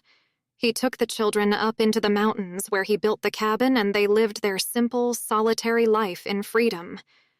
He had never known such opulence as was in the guest quarters of the House of Hades. Consumed by concern for the woman in his arms, he didn't even look around. When the tears had stopped, for now, Artemis pulled away. "We should bathe, I suppose," she said. She raised her hands to wipe away her tears, but Reagan's hands were there first, his big thumbs swiping across her cheeks. He bent to press a kiss where each tear had tracked down her face. So beautiful, so soft. And his. He stared down at her. It seemed impossible that such a lovely woman, a literal goddess, was his mate. He wanted to show her how privileged he felt to be her mate. He wanted to dry her tears, to make her happy. The way she was leaning against him, pressed against his chest, was enough to stir him. The thought of bathing with her was nearly enough to drive him mad. He tried to restrain himself. He had to comfort her, show her how much he loved her. Despite his best efforts, his voice roughened with desire. "A bath?" he echoed. Yes, baby. I think that's an excellent idea." Artemis. Regan's hands stroked down her throat in a way that distracted her from her tears and made her think of the future. The immediate future. His gaze snagged on hers, and she couldn't look away. "I love you," Artemis whispered, reaching out to stroke her fingers through his hair. Regan bent to kiss her. "I love you too, baby. My goddess." He looked up at her. "My wife." He twined his fingers with hers as they made their way to the bathing suite, leaving their clothes in a puddle on the floor in the reception room. Chapter 17. That night, Artemis learned what it was to love, and afterwards, Regan held her to him, whispering words of adoration. "Love you so much," he rumbled. Love you forever, baby. I love you too, darling, she whispered, and his arms tightened around her. She smiled, liking the knowledge that she could move him by the simple use of the sweet name. She relaxed into his embrace. His hands moved in long, slow sweeps up and down her back that felt every bit as loving and intimate as everything they'd just shared. Artemis drifted off to sleep. When she woke, she felt rested and refreshed in a way she didn't think she'd ever felt refreshed in her whole life. She reached out for Reagan and found the bed empty. "Darling?" she asked. He was standing beside the bed, pulling on a fresh tunic and belting it around the waist, his face stern. "Wake up quickly, baby. They're pounding on the door. They'll break it down in a minute. I barricaded it when I first heard them there, but it won't keep them out for long." Artemis sat up quickly. As the sleep left her ears, she heard a man shouting outside the door of their suite, a heavy hand banging on the door. "My clothes," she said. "Gone," Reagan answered. "Servants must have come in to clean up while we were in the bath or while we were sleeping. There's a fresh dress here." He handed her a clean, folded chiton. "Close the door behind me, baby, then barricade yourself in the bathroom." He took up a large candlestick and hefted it in his hand like a club. She scrambled to get out of the bed. "Reagan, no, I'm not leaving you," Artemis protested, slipping the chiton over her head. It was the traditional design, just a tube of fabric that required brooches and a belt to secure it. She clutched it to her chest to hold it up, the brooches digging into her palm. "I'm not losing you too," he shouted. He pointed to the bathroom. "I need to know you're safe. Lock the door behind me and barricade yourself in the bathroom. Try to find a way to get from there to the ceiling vents now." They didn't even have a last kiss, Artemis thought, as he threw open the bedroom door and strode into the reception room. She didn't even have a chance to close the door before she saw the door to their suite burst open, shoving aside the heavy furniture Reagan had pushed up against it. A dozen guards poured in at once. Reagan raised the candlestick and laid out one guard, then swung to catch another as the guard drew his blaster. He fought valiantly, but there were too many of them. One of them raised his blaster and shot a carefully collimated beam of green light at Reagan's chest. Artemis screamed. Reagan fell and lay still. "Take him into custody," the guard snarled. He strode towards Artemis, and she remembered too late that Reagan had instructed her to close the door and flee to the bathroom. "My lady, fear not. We have you safe now." "Safe?" Artemis asked. Their uniforms were black, she realized, but not solid black like her Uncle Hades's livery. Black and gold, the colors of the House of Avarius. She fainted. Chapter 18. When she woke, she was back on the bed. Someone had tried to straighten the sheets around her, but if she breathed deeply, she could still smell the musky scent that remained from their loving. She looked up. Avarius stood beside the bed. She clenched her jaw to keep from whimpering. "Safe and sound now," Avarius crooned. He fell to his knees beside the bed to stroke her face and wild hair. Artemis jerked away. Avarius looked regretful. "My poor little wife," he murmured. "I know he hurt you, but he's going to be punished." "Punished?" Artemis repeated. Her voice was hoarse. She swallowed hard. Punished was bad, but punished was not dead. "He won't get away with this, I promise you, niece." Artemis looked up. Hades was there too. No wonder Avarius was putting on such a show. She faced her ex-husband squarely and spoke with exquisite precision. "Get your hand off me. Now." She spat out a curse she'd never said aloud to him before. Avarius withdrew his hand, his eyes widening with shock. With her uncle behind him, he couldn't reply, but she saw the resentful flare in his eyes. "You're frightened because that evil man hurt you, wife," Avarius said gently. "I understand you're frightened now. I'll take care of you. Don't worry." "Is that a threat?" Artemis demanded. "My dear girl, after everything you've been through, it's no wonder that you're shaken." "I'm not shaken, and I'm not kidding. Get your hand off me before I start breaking your fingers." She swung her legs off the bed. She clutched at the chiton to hold it up, but she stood straight. While she wasn't as tall as them, the slenderness that Avarius had insisted on made her look taller. She held her chin high. "Uncle, I accuse this man to his face. He has beaten me more times than I can count. He has starved me so that I couldn't fight back. He threatened my baby daughter. He separated me from Sarah." Even though she wanted her accusations to ring from the rafters, her voice dropped to say, "He was violent when he should have loved me. He hurt me badly, and he enjoyed hurting me." She gritted her teeth. "And he has lied to your face, Uncle." "He has been a poor steward of the earth. The people are starving and destitute. They are beset daily by attacks from demons." Avarius waved his finger in her face. "I have done everything I could to fight the demons," he declared. "If it wasn't for the demons, the earth would be more profitable." Hades regarded Avarius impassively. "Out of all those accusations, that was the one you chose to address?"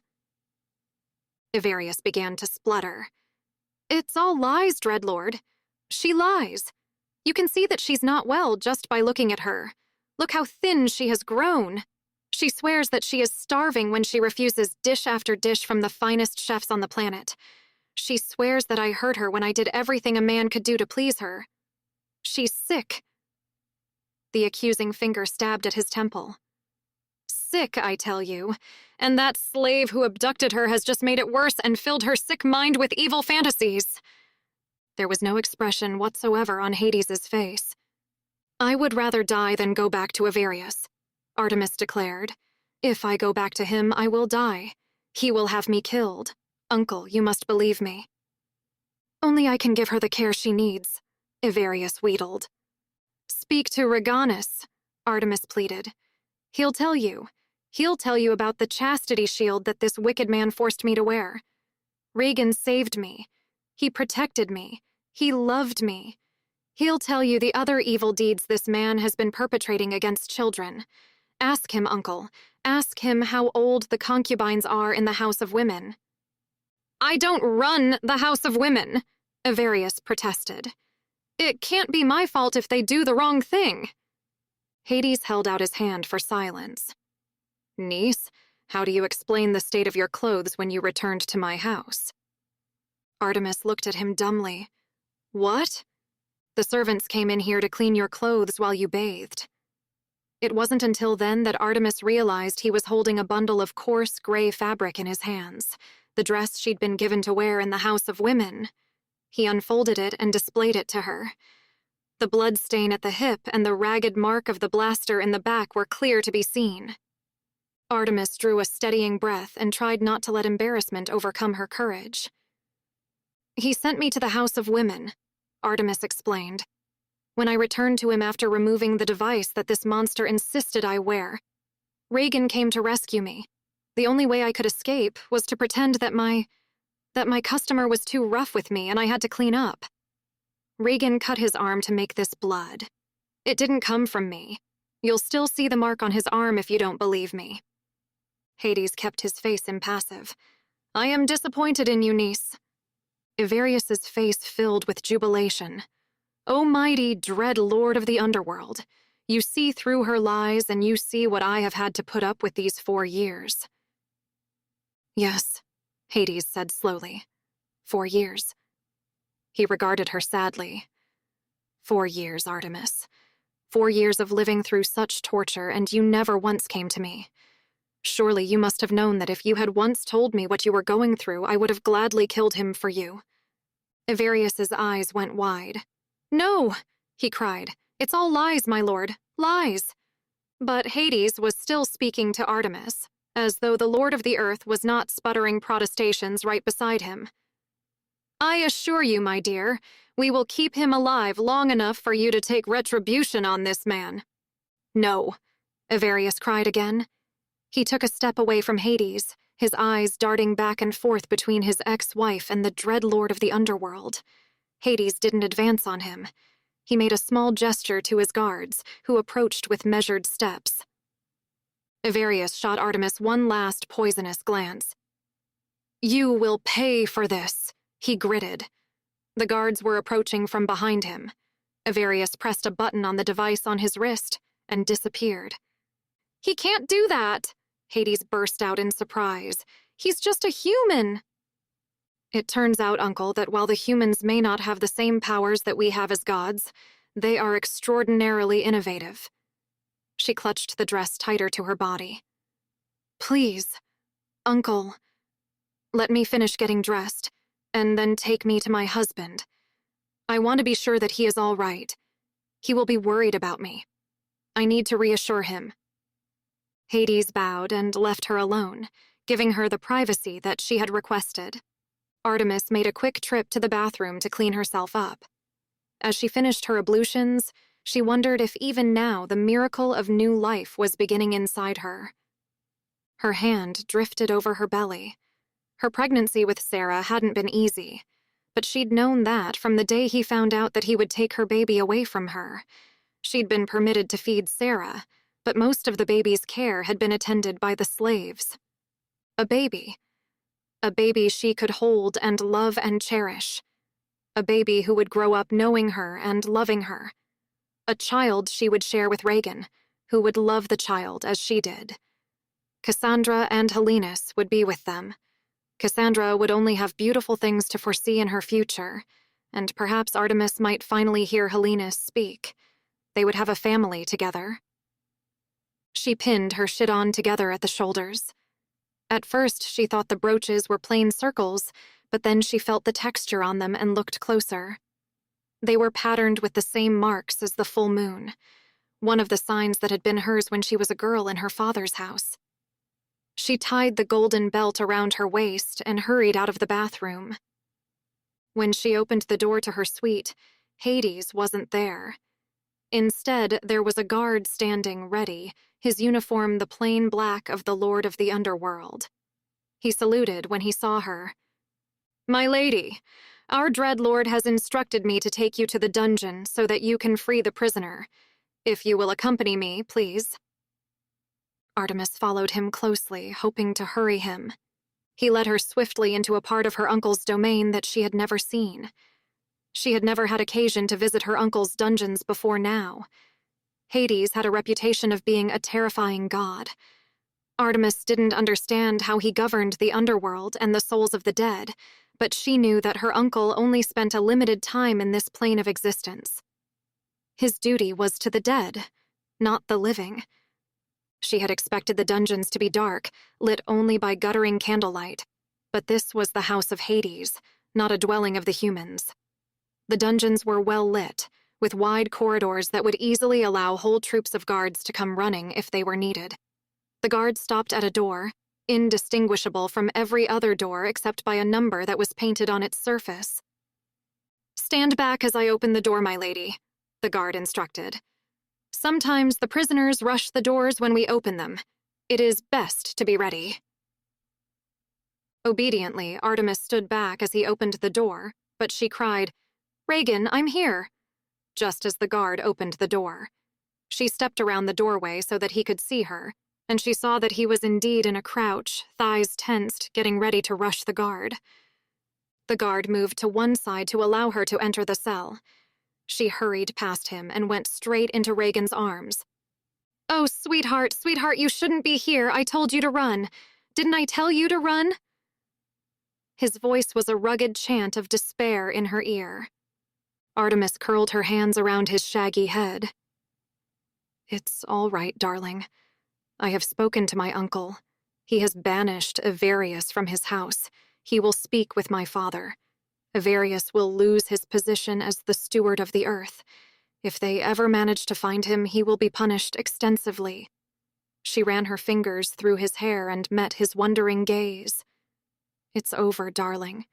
You're free. I'm free. The children are free. We have a long and happy life ahead of us together." With a low moan, Regan buried his face in her shoulder, and she felt his whole body shake with sobs. An hour later, they were all on a transport to the House of Zeus. This transport was no small shuttle. It was the official conveyance of Hades, large enough to transport the dread god, his guests, his guards, and his servants. It was painted deep, matte black, and Artemis reclined at the dining table in the back of the transport with her uncle Hades, her husband, her daughter, and her 2 stepchildren. Achilles was still with them, sitting quietly beside Cassandra while she leaned her head on his shoulder. Despite the gravity of the situation, Artemis felt happiness bubbling up inside her. She could see a beautiful future ahead of her that she had never expected she could call her own. She reached out to take Reagan's hand beside her, and he squeezed her fingers reassuringly. At Artemis's bidding, Hades had sent word to all the gods to gather at the house of Zeus. He spent most of the trip communicating with his brother, discussing the situation. When they arrived at the house of Zeus, other transports were already arriving. Each one was arrayed in the style and color particular to that god. Artemis saw Apollo's extravagant golden transport alongside Demeter's green, oddly organic-looking ship. Outside the council chamber, as Euryclea, Artemis's old governess, waited with a soft smile on her weathered face to take the children into her care, Cassandra stopped. She put her hand on Reagan's arm. "It won't be long, Papa," she told him. "Achilles will look after us." Achilles stepped forward and bowed, the helmet of invisibility the fates had given Reagan still clanking at his belt, along with a device Artemis didn't recognize. "It would be my honor," he said. "I swear to you, sir, I will guard them with my life." Reagan clasped Achilles' arm. "I trust you with my greatest treasures, my blood brother. Guard them as I would." "On my mother's honor, I will guard them with my life," Achilles assured him. Chapter 19. They entered Zeus's council chamber. Thrones had been set up for each of them. Artemis tried to hide her nerves as she and Reagan joined the Council of the Gods. Artemis had her own throne in the circle as a goddess who had reached her maturity. It was carved out of heavy wood with wolves' heads carved into the armrests and a crescent moon at the very top. Technically speaking, due to her low status, she should have been placed at the opposite side of the circle from her father. It was a mark both of the importance of what she was going to discuss that day that her throne had been positioned in the place of highest honor between her father and her uncle Hades. Artemis sat on the throne while Reagan stood behind her. She reached back to him and brought his hand forward so that it rested on her shoulder. She didn't want anyone thinking that he was just her slave. She wanted it to be clear that they were equals. Artemis had never addressed the Council of the Gods before. She had been present for the councils once or twice, when she was a teenager, and could be trusted to sit quietly on a bench at the back while the adults discussed important matters. She had never been allowed to speak. Now she rose from her throne and walked into the center of the circle, pretending a confidence she did not feel. "My honored father," she began, bowing low to Zeus. "My honored uncle." Another bow, this one just as deep. Zeus was the father of the gods, their patriarch and leader. But Hades shared equal status with him, as his brother. Zeus ruled the world of the living, the earth, and the stars and the planets that circled them. But his kingdom was temporary. The kingdom of Hades was eternal. And while he did not rule the living, every living thing came under his domain eventually. Artemis went on. "Great gods of the earth and the sea and the sky." She looked around the circle, at Demeter and Poseidon and Aphrodite and Ares and all the others. "You trusted Avarius to rule the earth. You trusted him to be a good steward of this world where our civilization was first born, before we spread out among the stars. But you were deceived by him. You trusted him to fight the demons that beset the earth. But Avarius is the one who created the demons in the first place. Avarius has been cheating you. He has been destroying the earth, hoping that you would abandon it, and that he could claim it for his own." Artemis waited until the resultant furor had died down. Some of the gods were still on their feet, shouting at each other when she raised her hands for silence. She stood there in utter shock as they settled back into their thrones as they anticipated her next words. She surprised herself. Avarius had spent so long convincing her that she was timid and frightened that she had forgotten how exhilarating it could be to stand up and speak confidently, to have faith in herself. By the time she was finished speaking, Avarius was defeated through the eloquence of her words alone, condemned by his own actions. He had lost the support of the gods. He was no longer the steward of the earth. His house, his lands, his slaves, and all his holdings were forfeit. His life itself was forfeit. Artemis held her head high. Then she realized she could hear a commotion outside the doors to the council chamber. Her father frowned, noticing the noise too. He waved his hand for silence among the gods and called to a slave. "Alexander, let her in." Euryclea stumbled past Alexander, her face already swollen and bruised, blood staining her immaculate chiton. Zeus rose to his feet and hurried to support her. Euryclea had served him from the very beginning. She had cared for him when he was just a child, cast out by his own father, and she had cared for his children with the same care she would have lavished on her own. "Euryclea, what has happened?" he demanded, half carrying her to his throne and settling her upon it. He motioned to another slave to bring water to bathe her wounds. "The children," she gasped. Every word seemed to pain her. She threw her head back to say, "He has taken the children back to Earth." "Who?" Zeus demanded as Artemis leaped to her feet. "Who, Euryclea?" "Avarius," Euryclea replied. "Where is Achilles?" Regan barked. "He swore to me, swore on his mother's honor, that he would protect my children." "Disappeared," Euryclea gasped, then dropped her head. For one awful moment, Artemis was afraid that the old woman had died right in front of them. Euryclea had been like a second mother to her. Then she saw that she had just fainted, and the narrow-boned old chest still rose and fell with short breaths. "I have to go!" Artemis cried. She turned to run from the council chamber, Regan right behind her, but Zeus stayed her with one powerful word. "Halt!" Artemis's feet froze. She turned back and saw Zeus advancing on her. "You have lost so much strength in these years, daughter," Zeus stated. "Take some of mine." He reached out to her. Artemis held out her own hand to receive the glowing golden light he pressed into her palms. Warmth suffused her at once. Strength returned to her limbs that was stolen from her during the long years of hunger and inactivity. Hades was right behind him. "And mine," he rumbled.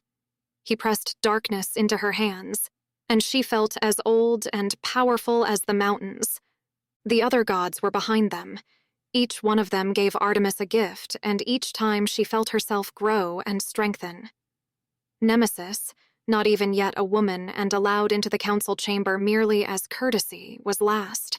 She pressed silver light into her sister's hands, and Artemis was taken aback at the steely strength that was developing in her young sister. "Thank you," Artemis whispered. "Thank you all." Then she turned and ran. Zeus must have sent word because there was a shuttle ready and waiting for them. Regan slid into the pilot seat. "Where would he have taken them?" he asked tersely. Artemis knew the answer at once. "Knossos," she replied. "He will take them through the woods outside the city and try to hide them in the labyrinth." "Are you sure?" Regan gritted, even as he set the shuttle in motion. "I'm sure," Artemis replied. "Knossos is the most secure and powerful fortress in the human realm. The only place more secure is Atlantis, and as a human, Avarius cannot enter that city without me." Artemis directed Regan to land the shuttle on the south side of the city, where deeply forested hills rumpled the landscape. Regan unbuckled his harness with quick, angry moves. "I'm going to kill him this time," he muttered. "Don't try to stop me, goddess. The man is dead." Artemis unbuckled her own harness just as swiftly and accepted his hand to help her down from the shuttle. She gave him a grim smile. "We're a couple now, Regan," she reminded him. "We'll do this together. Now, follow me." They were surrounded by open woods, but Artemis was pulsing with the power of all the gods. Even stronger than that, something was awakening in her that had been dormant since her marriage. The huntress inside her was coming back to life. She scanned the landscape and caught sight of her first clue.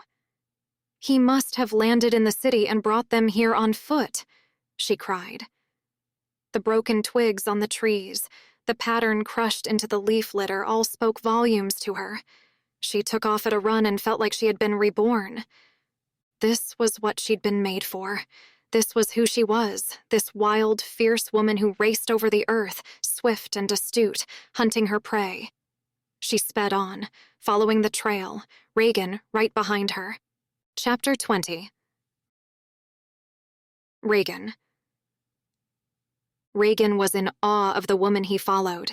He'd recognized her strength from the first moment he'd met her, but ever since the gods had given her their gifts, she'd seemed to shine from within. She was swift and fleet, and sure as she ran. He felt a solid sense of certainty. They would find the children, they would save them, and Reagan's own hands would take the life from the man who had abused his wife, threatened his children, and stolen them away.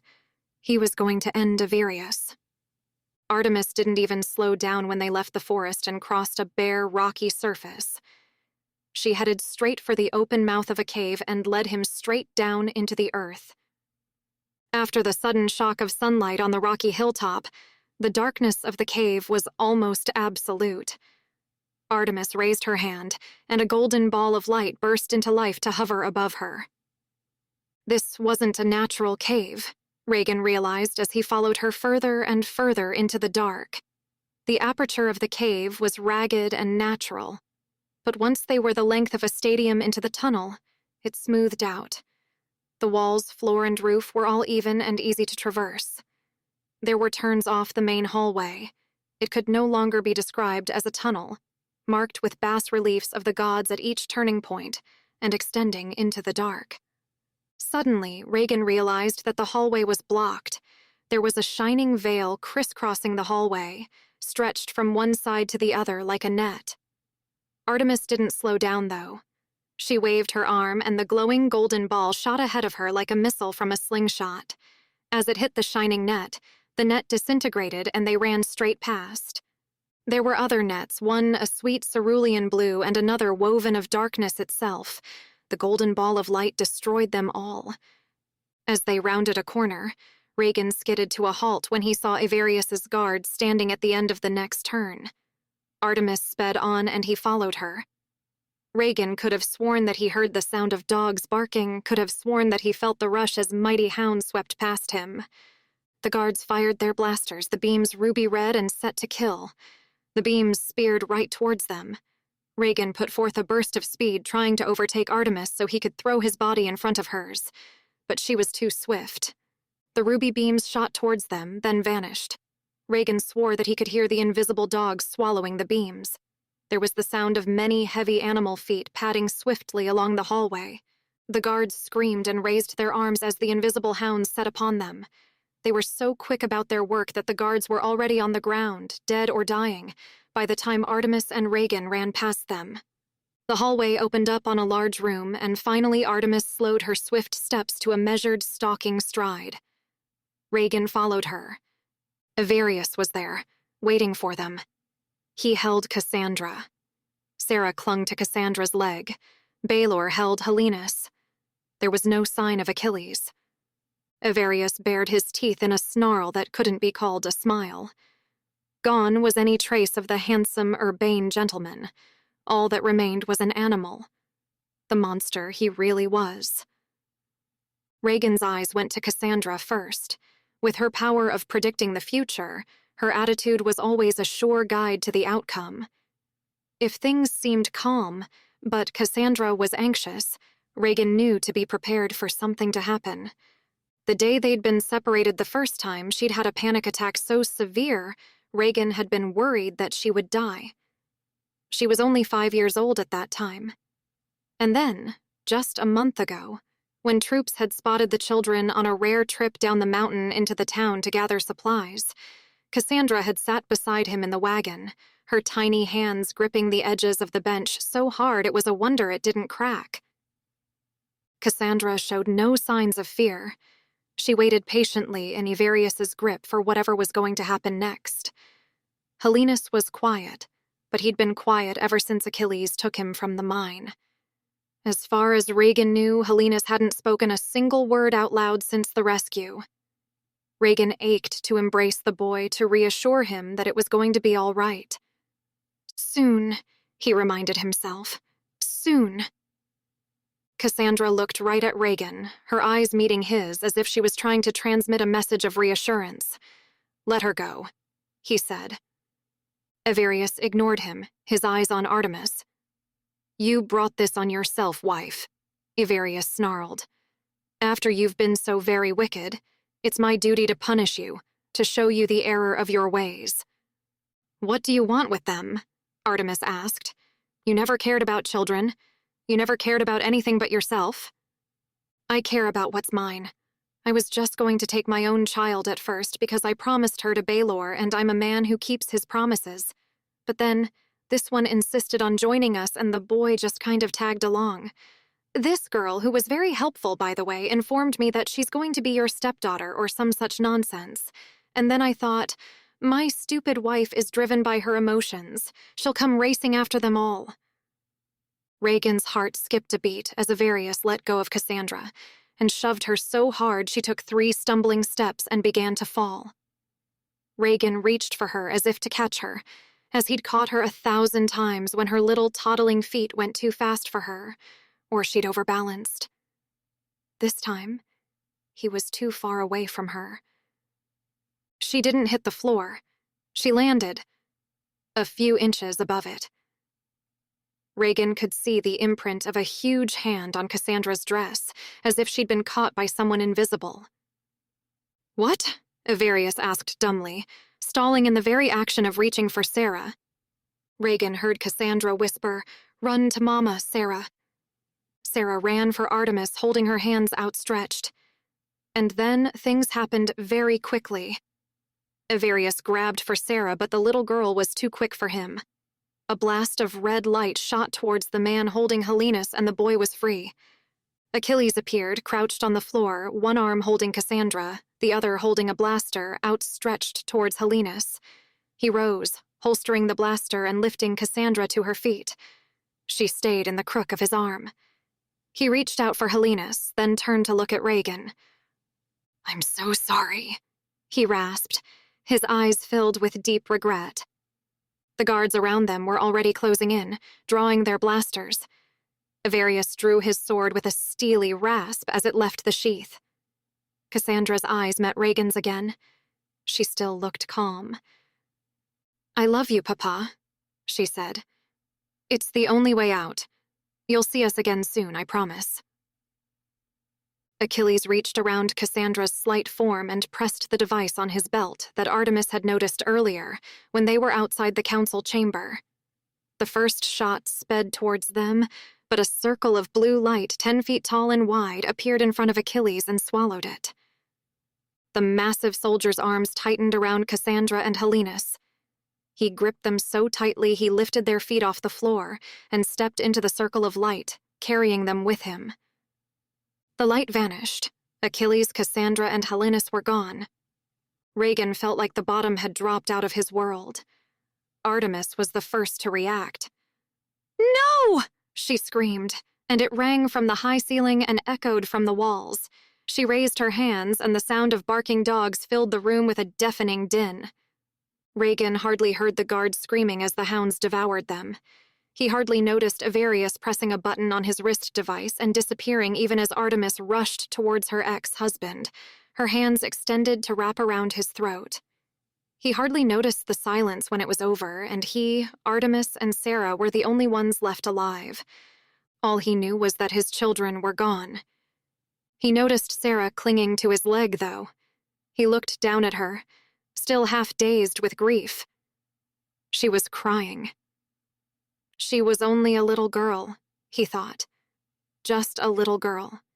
She didn't understand what was going on. Even Regan still didn't understand what was going on. Like Sarah, he wanted to cry, to bawl. He bent to pick her up and cuddled her to his chest. Her little arms went around his neck and he held her as she cried. Artemis.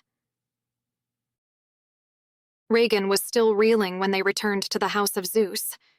He was still on his feet, but Artemis had to guide his halting steps to get to the suite she'd inhabited as a single girl. He stumbled blindly at her direction. Eurycleia was there to meet them.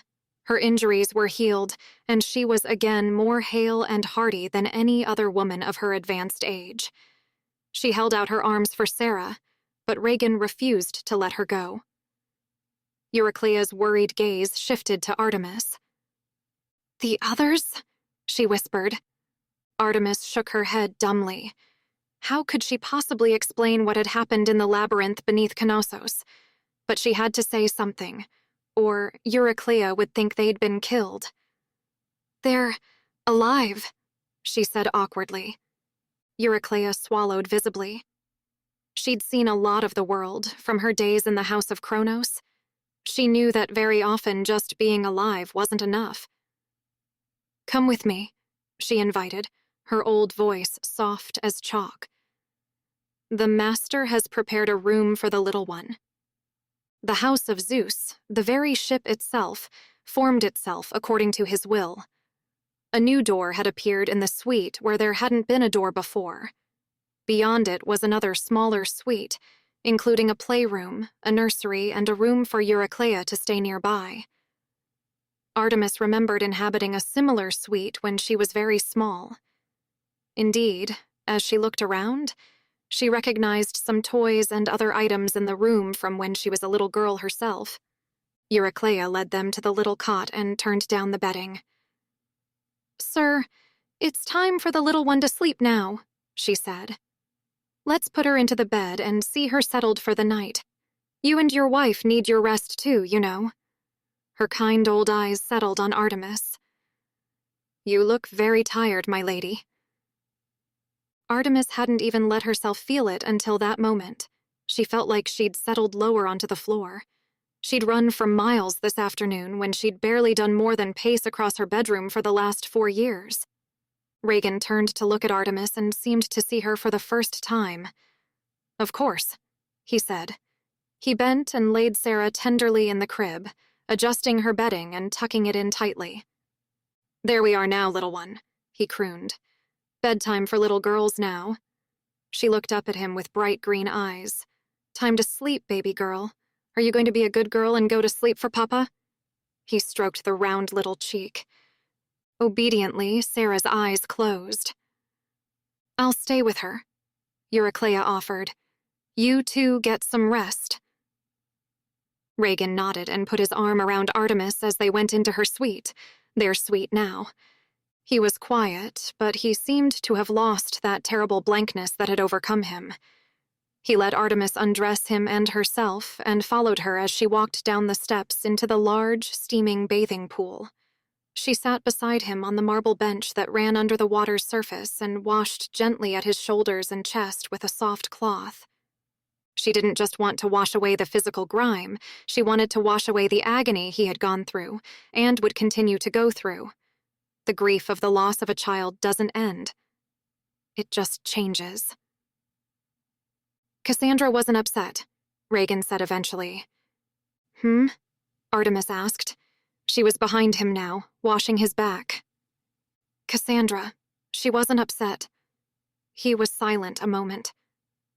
"She's always been able to see the future. She wasn't upset today.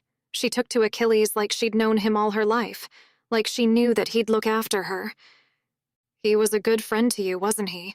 Artemis asked. Regan nodded.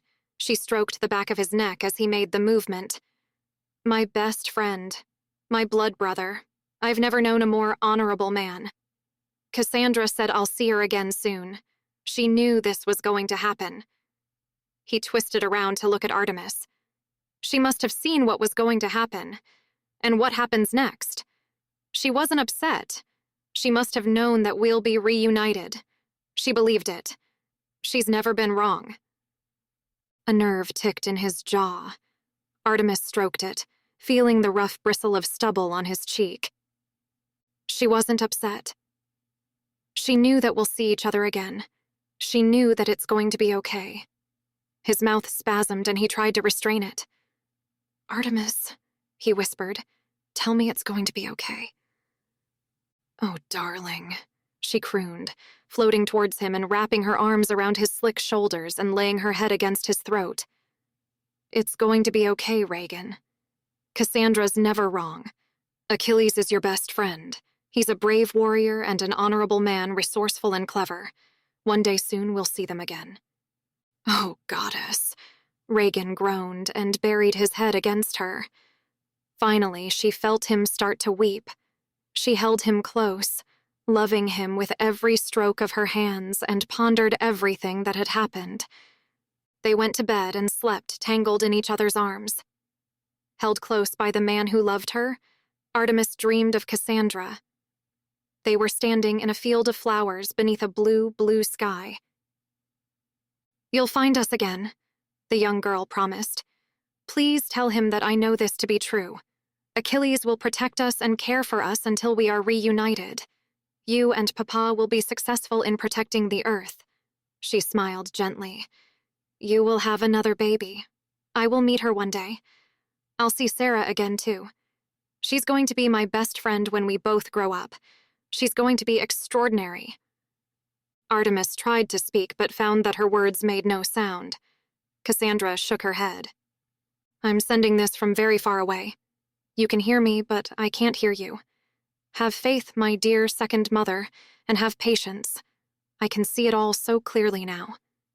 She looked up at the blue sky above them that mirrored her blue eyes, her eyes shining. It's going to be beautiful. I hope you enjoyed listening to Abducting Artemis by Catherine West, Book 0 in the House of the Gods series. The story continues many years in the future with impersonating Aphrodite.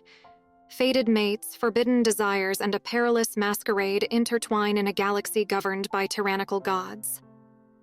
Meggie is a woman with a dull life, a boring job, and an extraordinary secret. The power to change her features to look like anyone she chooses. Since their mother died, Meggie had to grow up too quickly so that she could look after her younger sister. She doesn't have time for any kind of excitement or romance. She has to earn a living. When her sister and cousins are abducted by alien warriors, Maggie embarks on a perilous journey into the galaxy to rescue them. They have been sold as slaves to the cruel and vindictive Gorgos, who plans to give them as gifts to the goddess Aphrodite.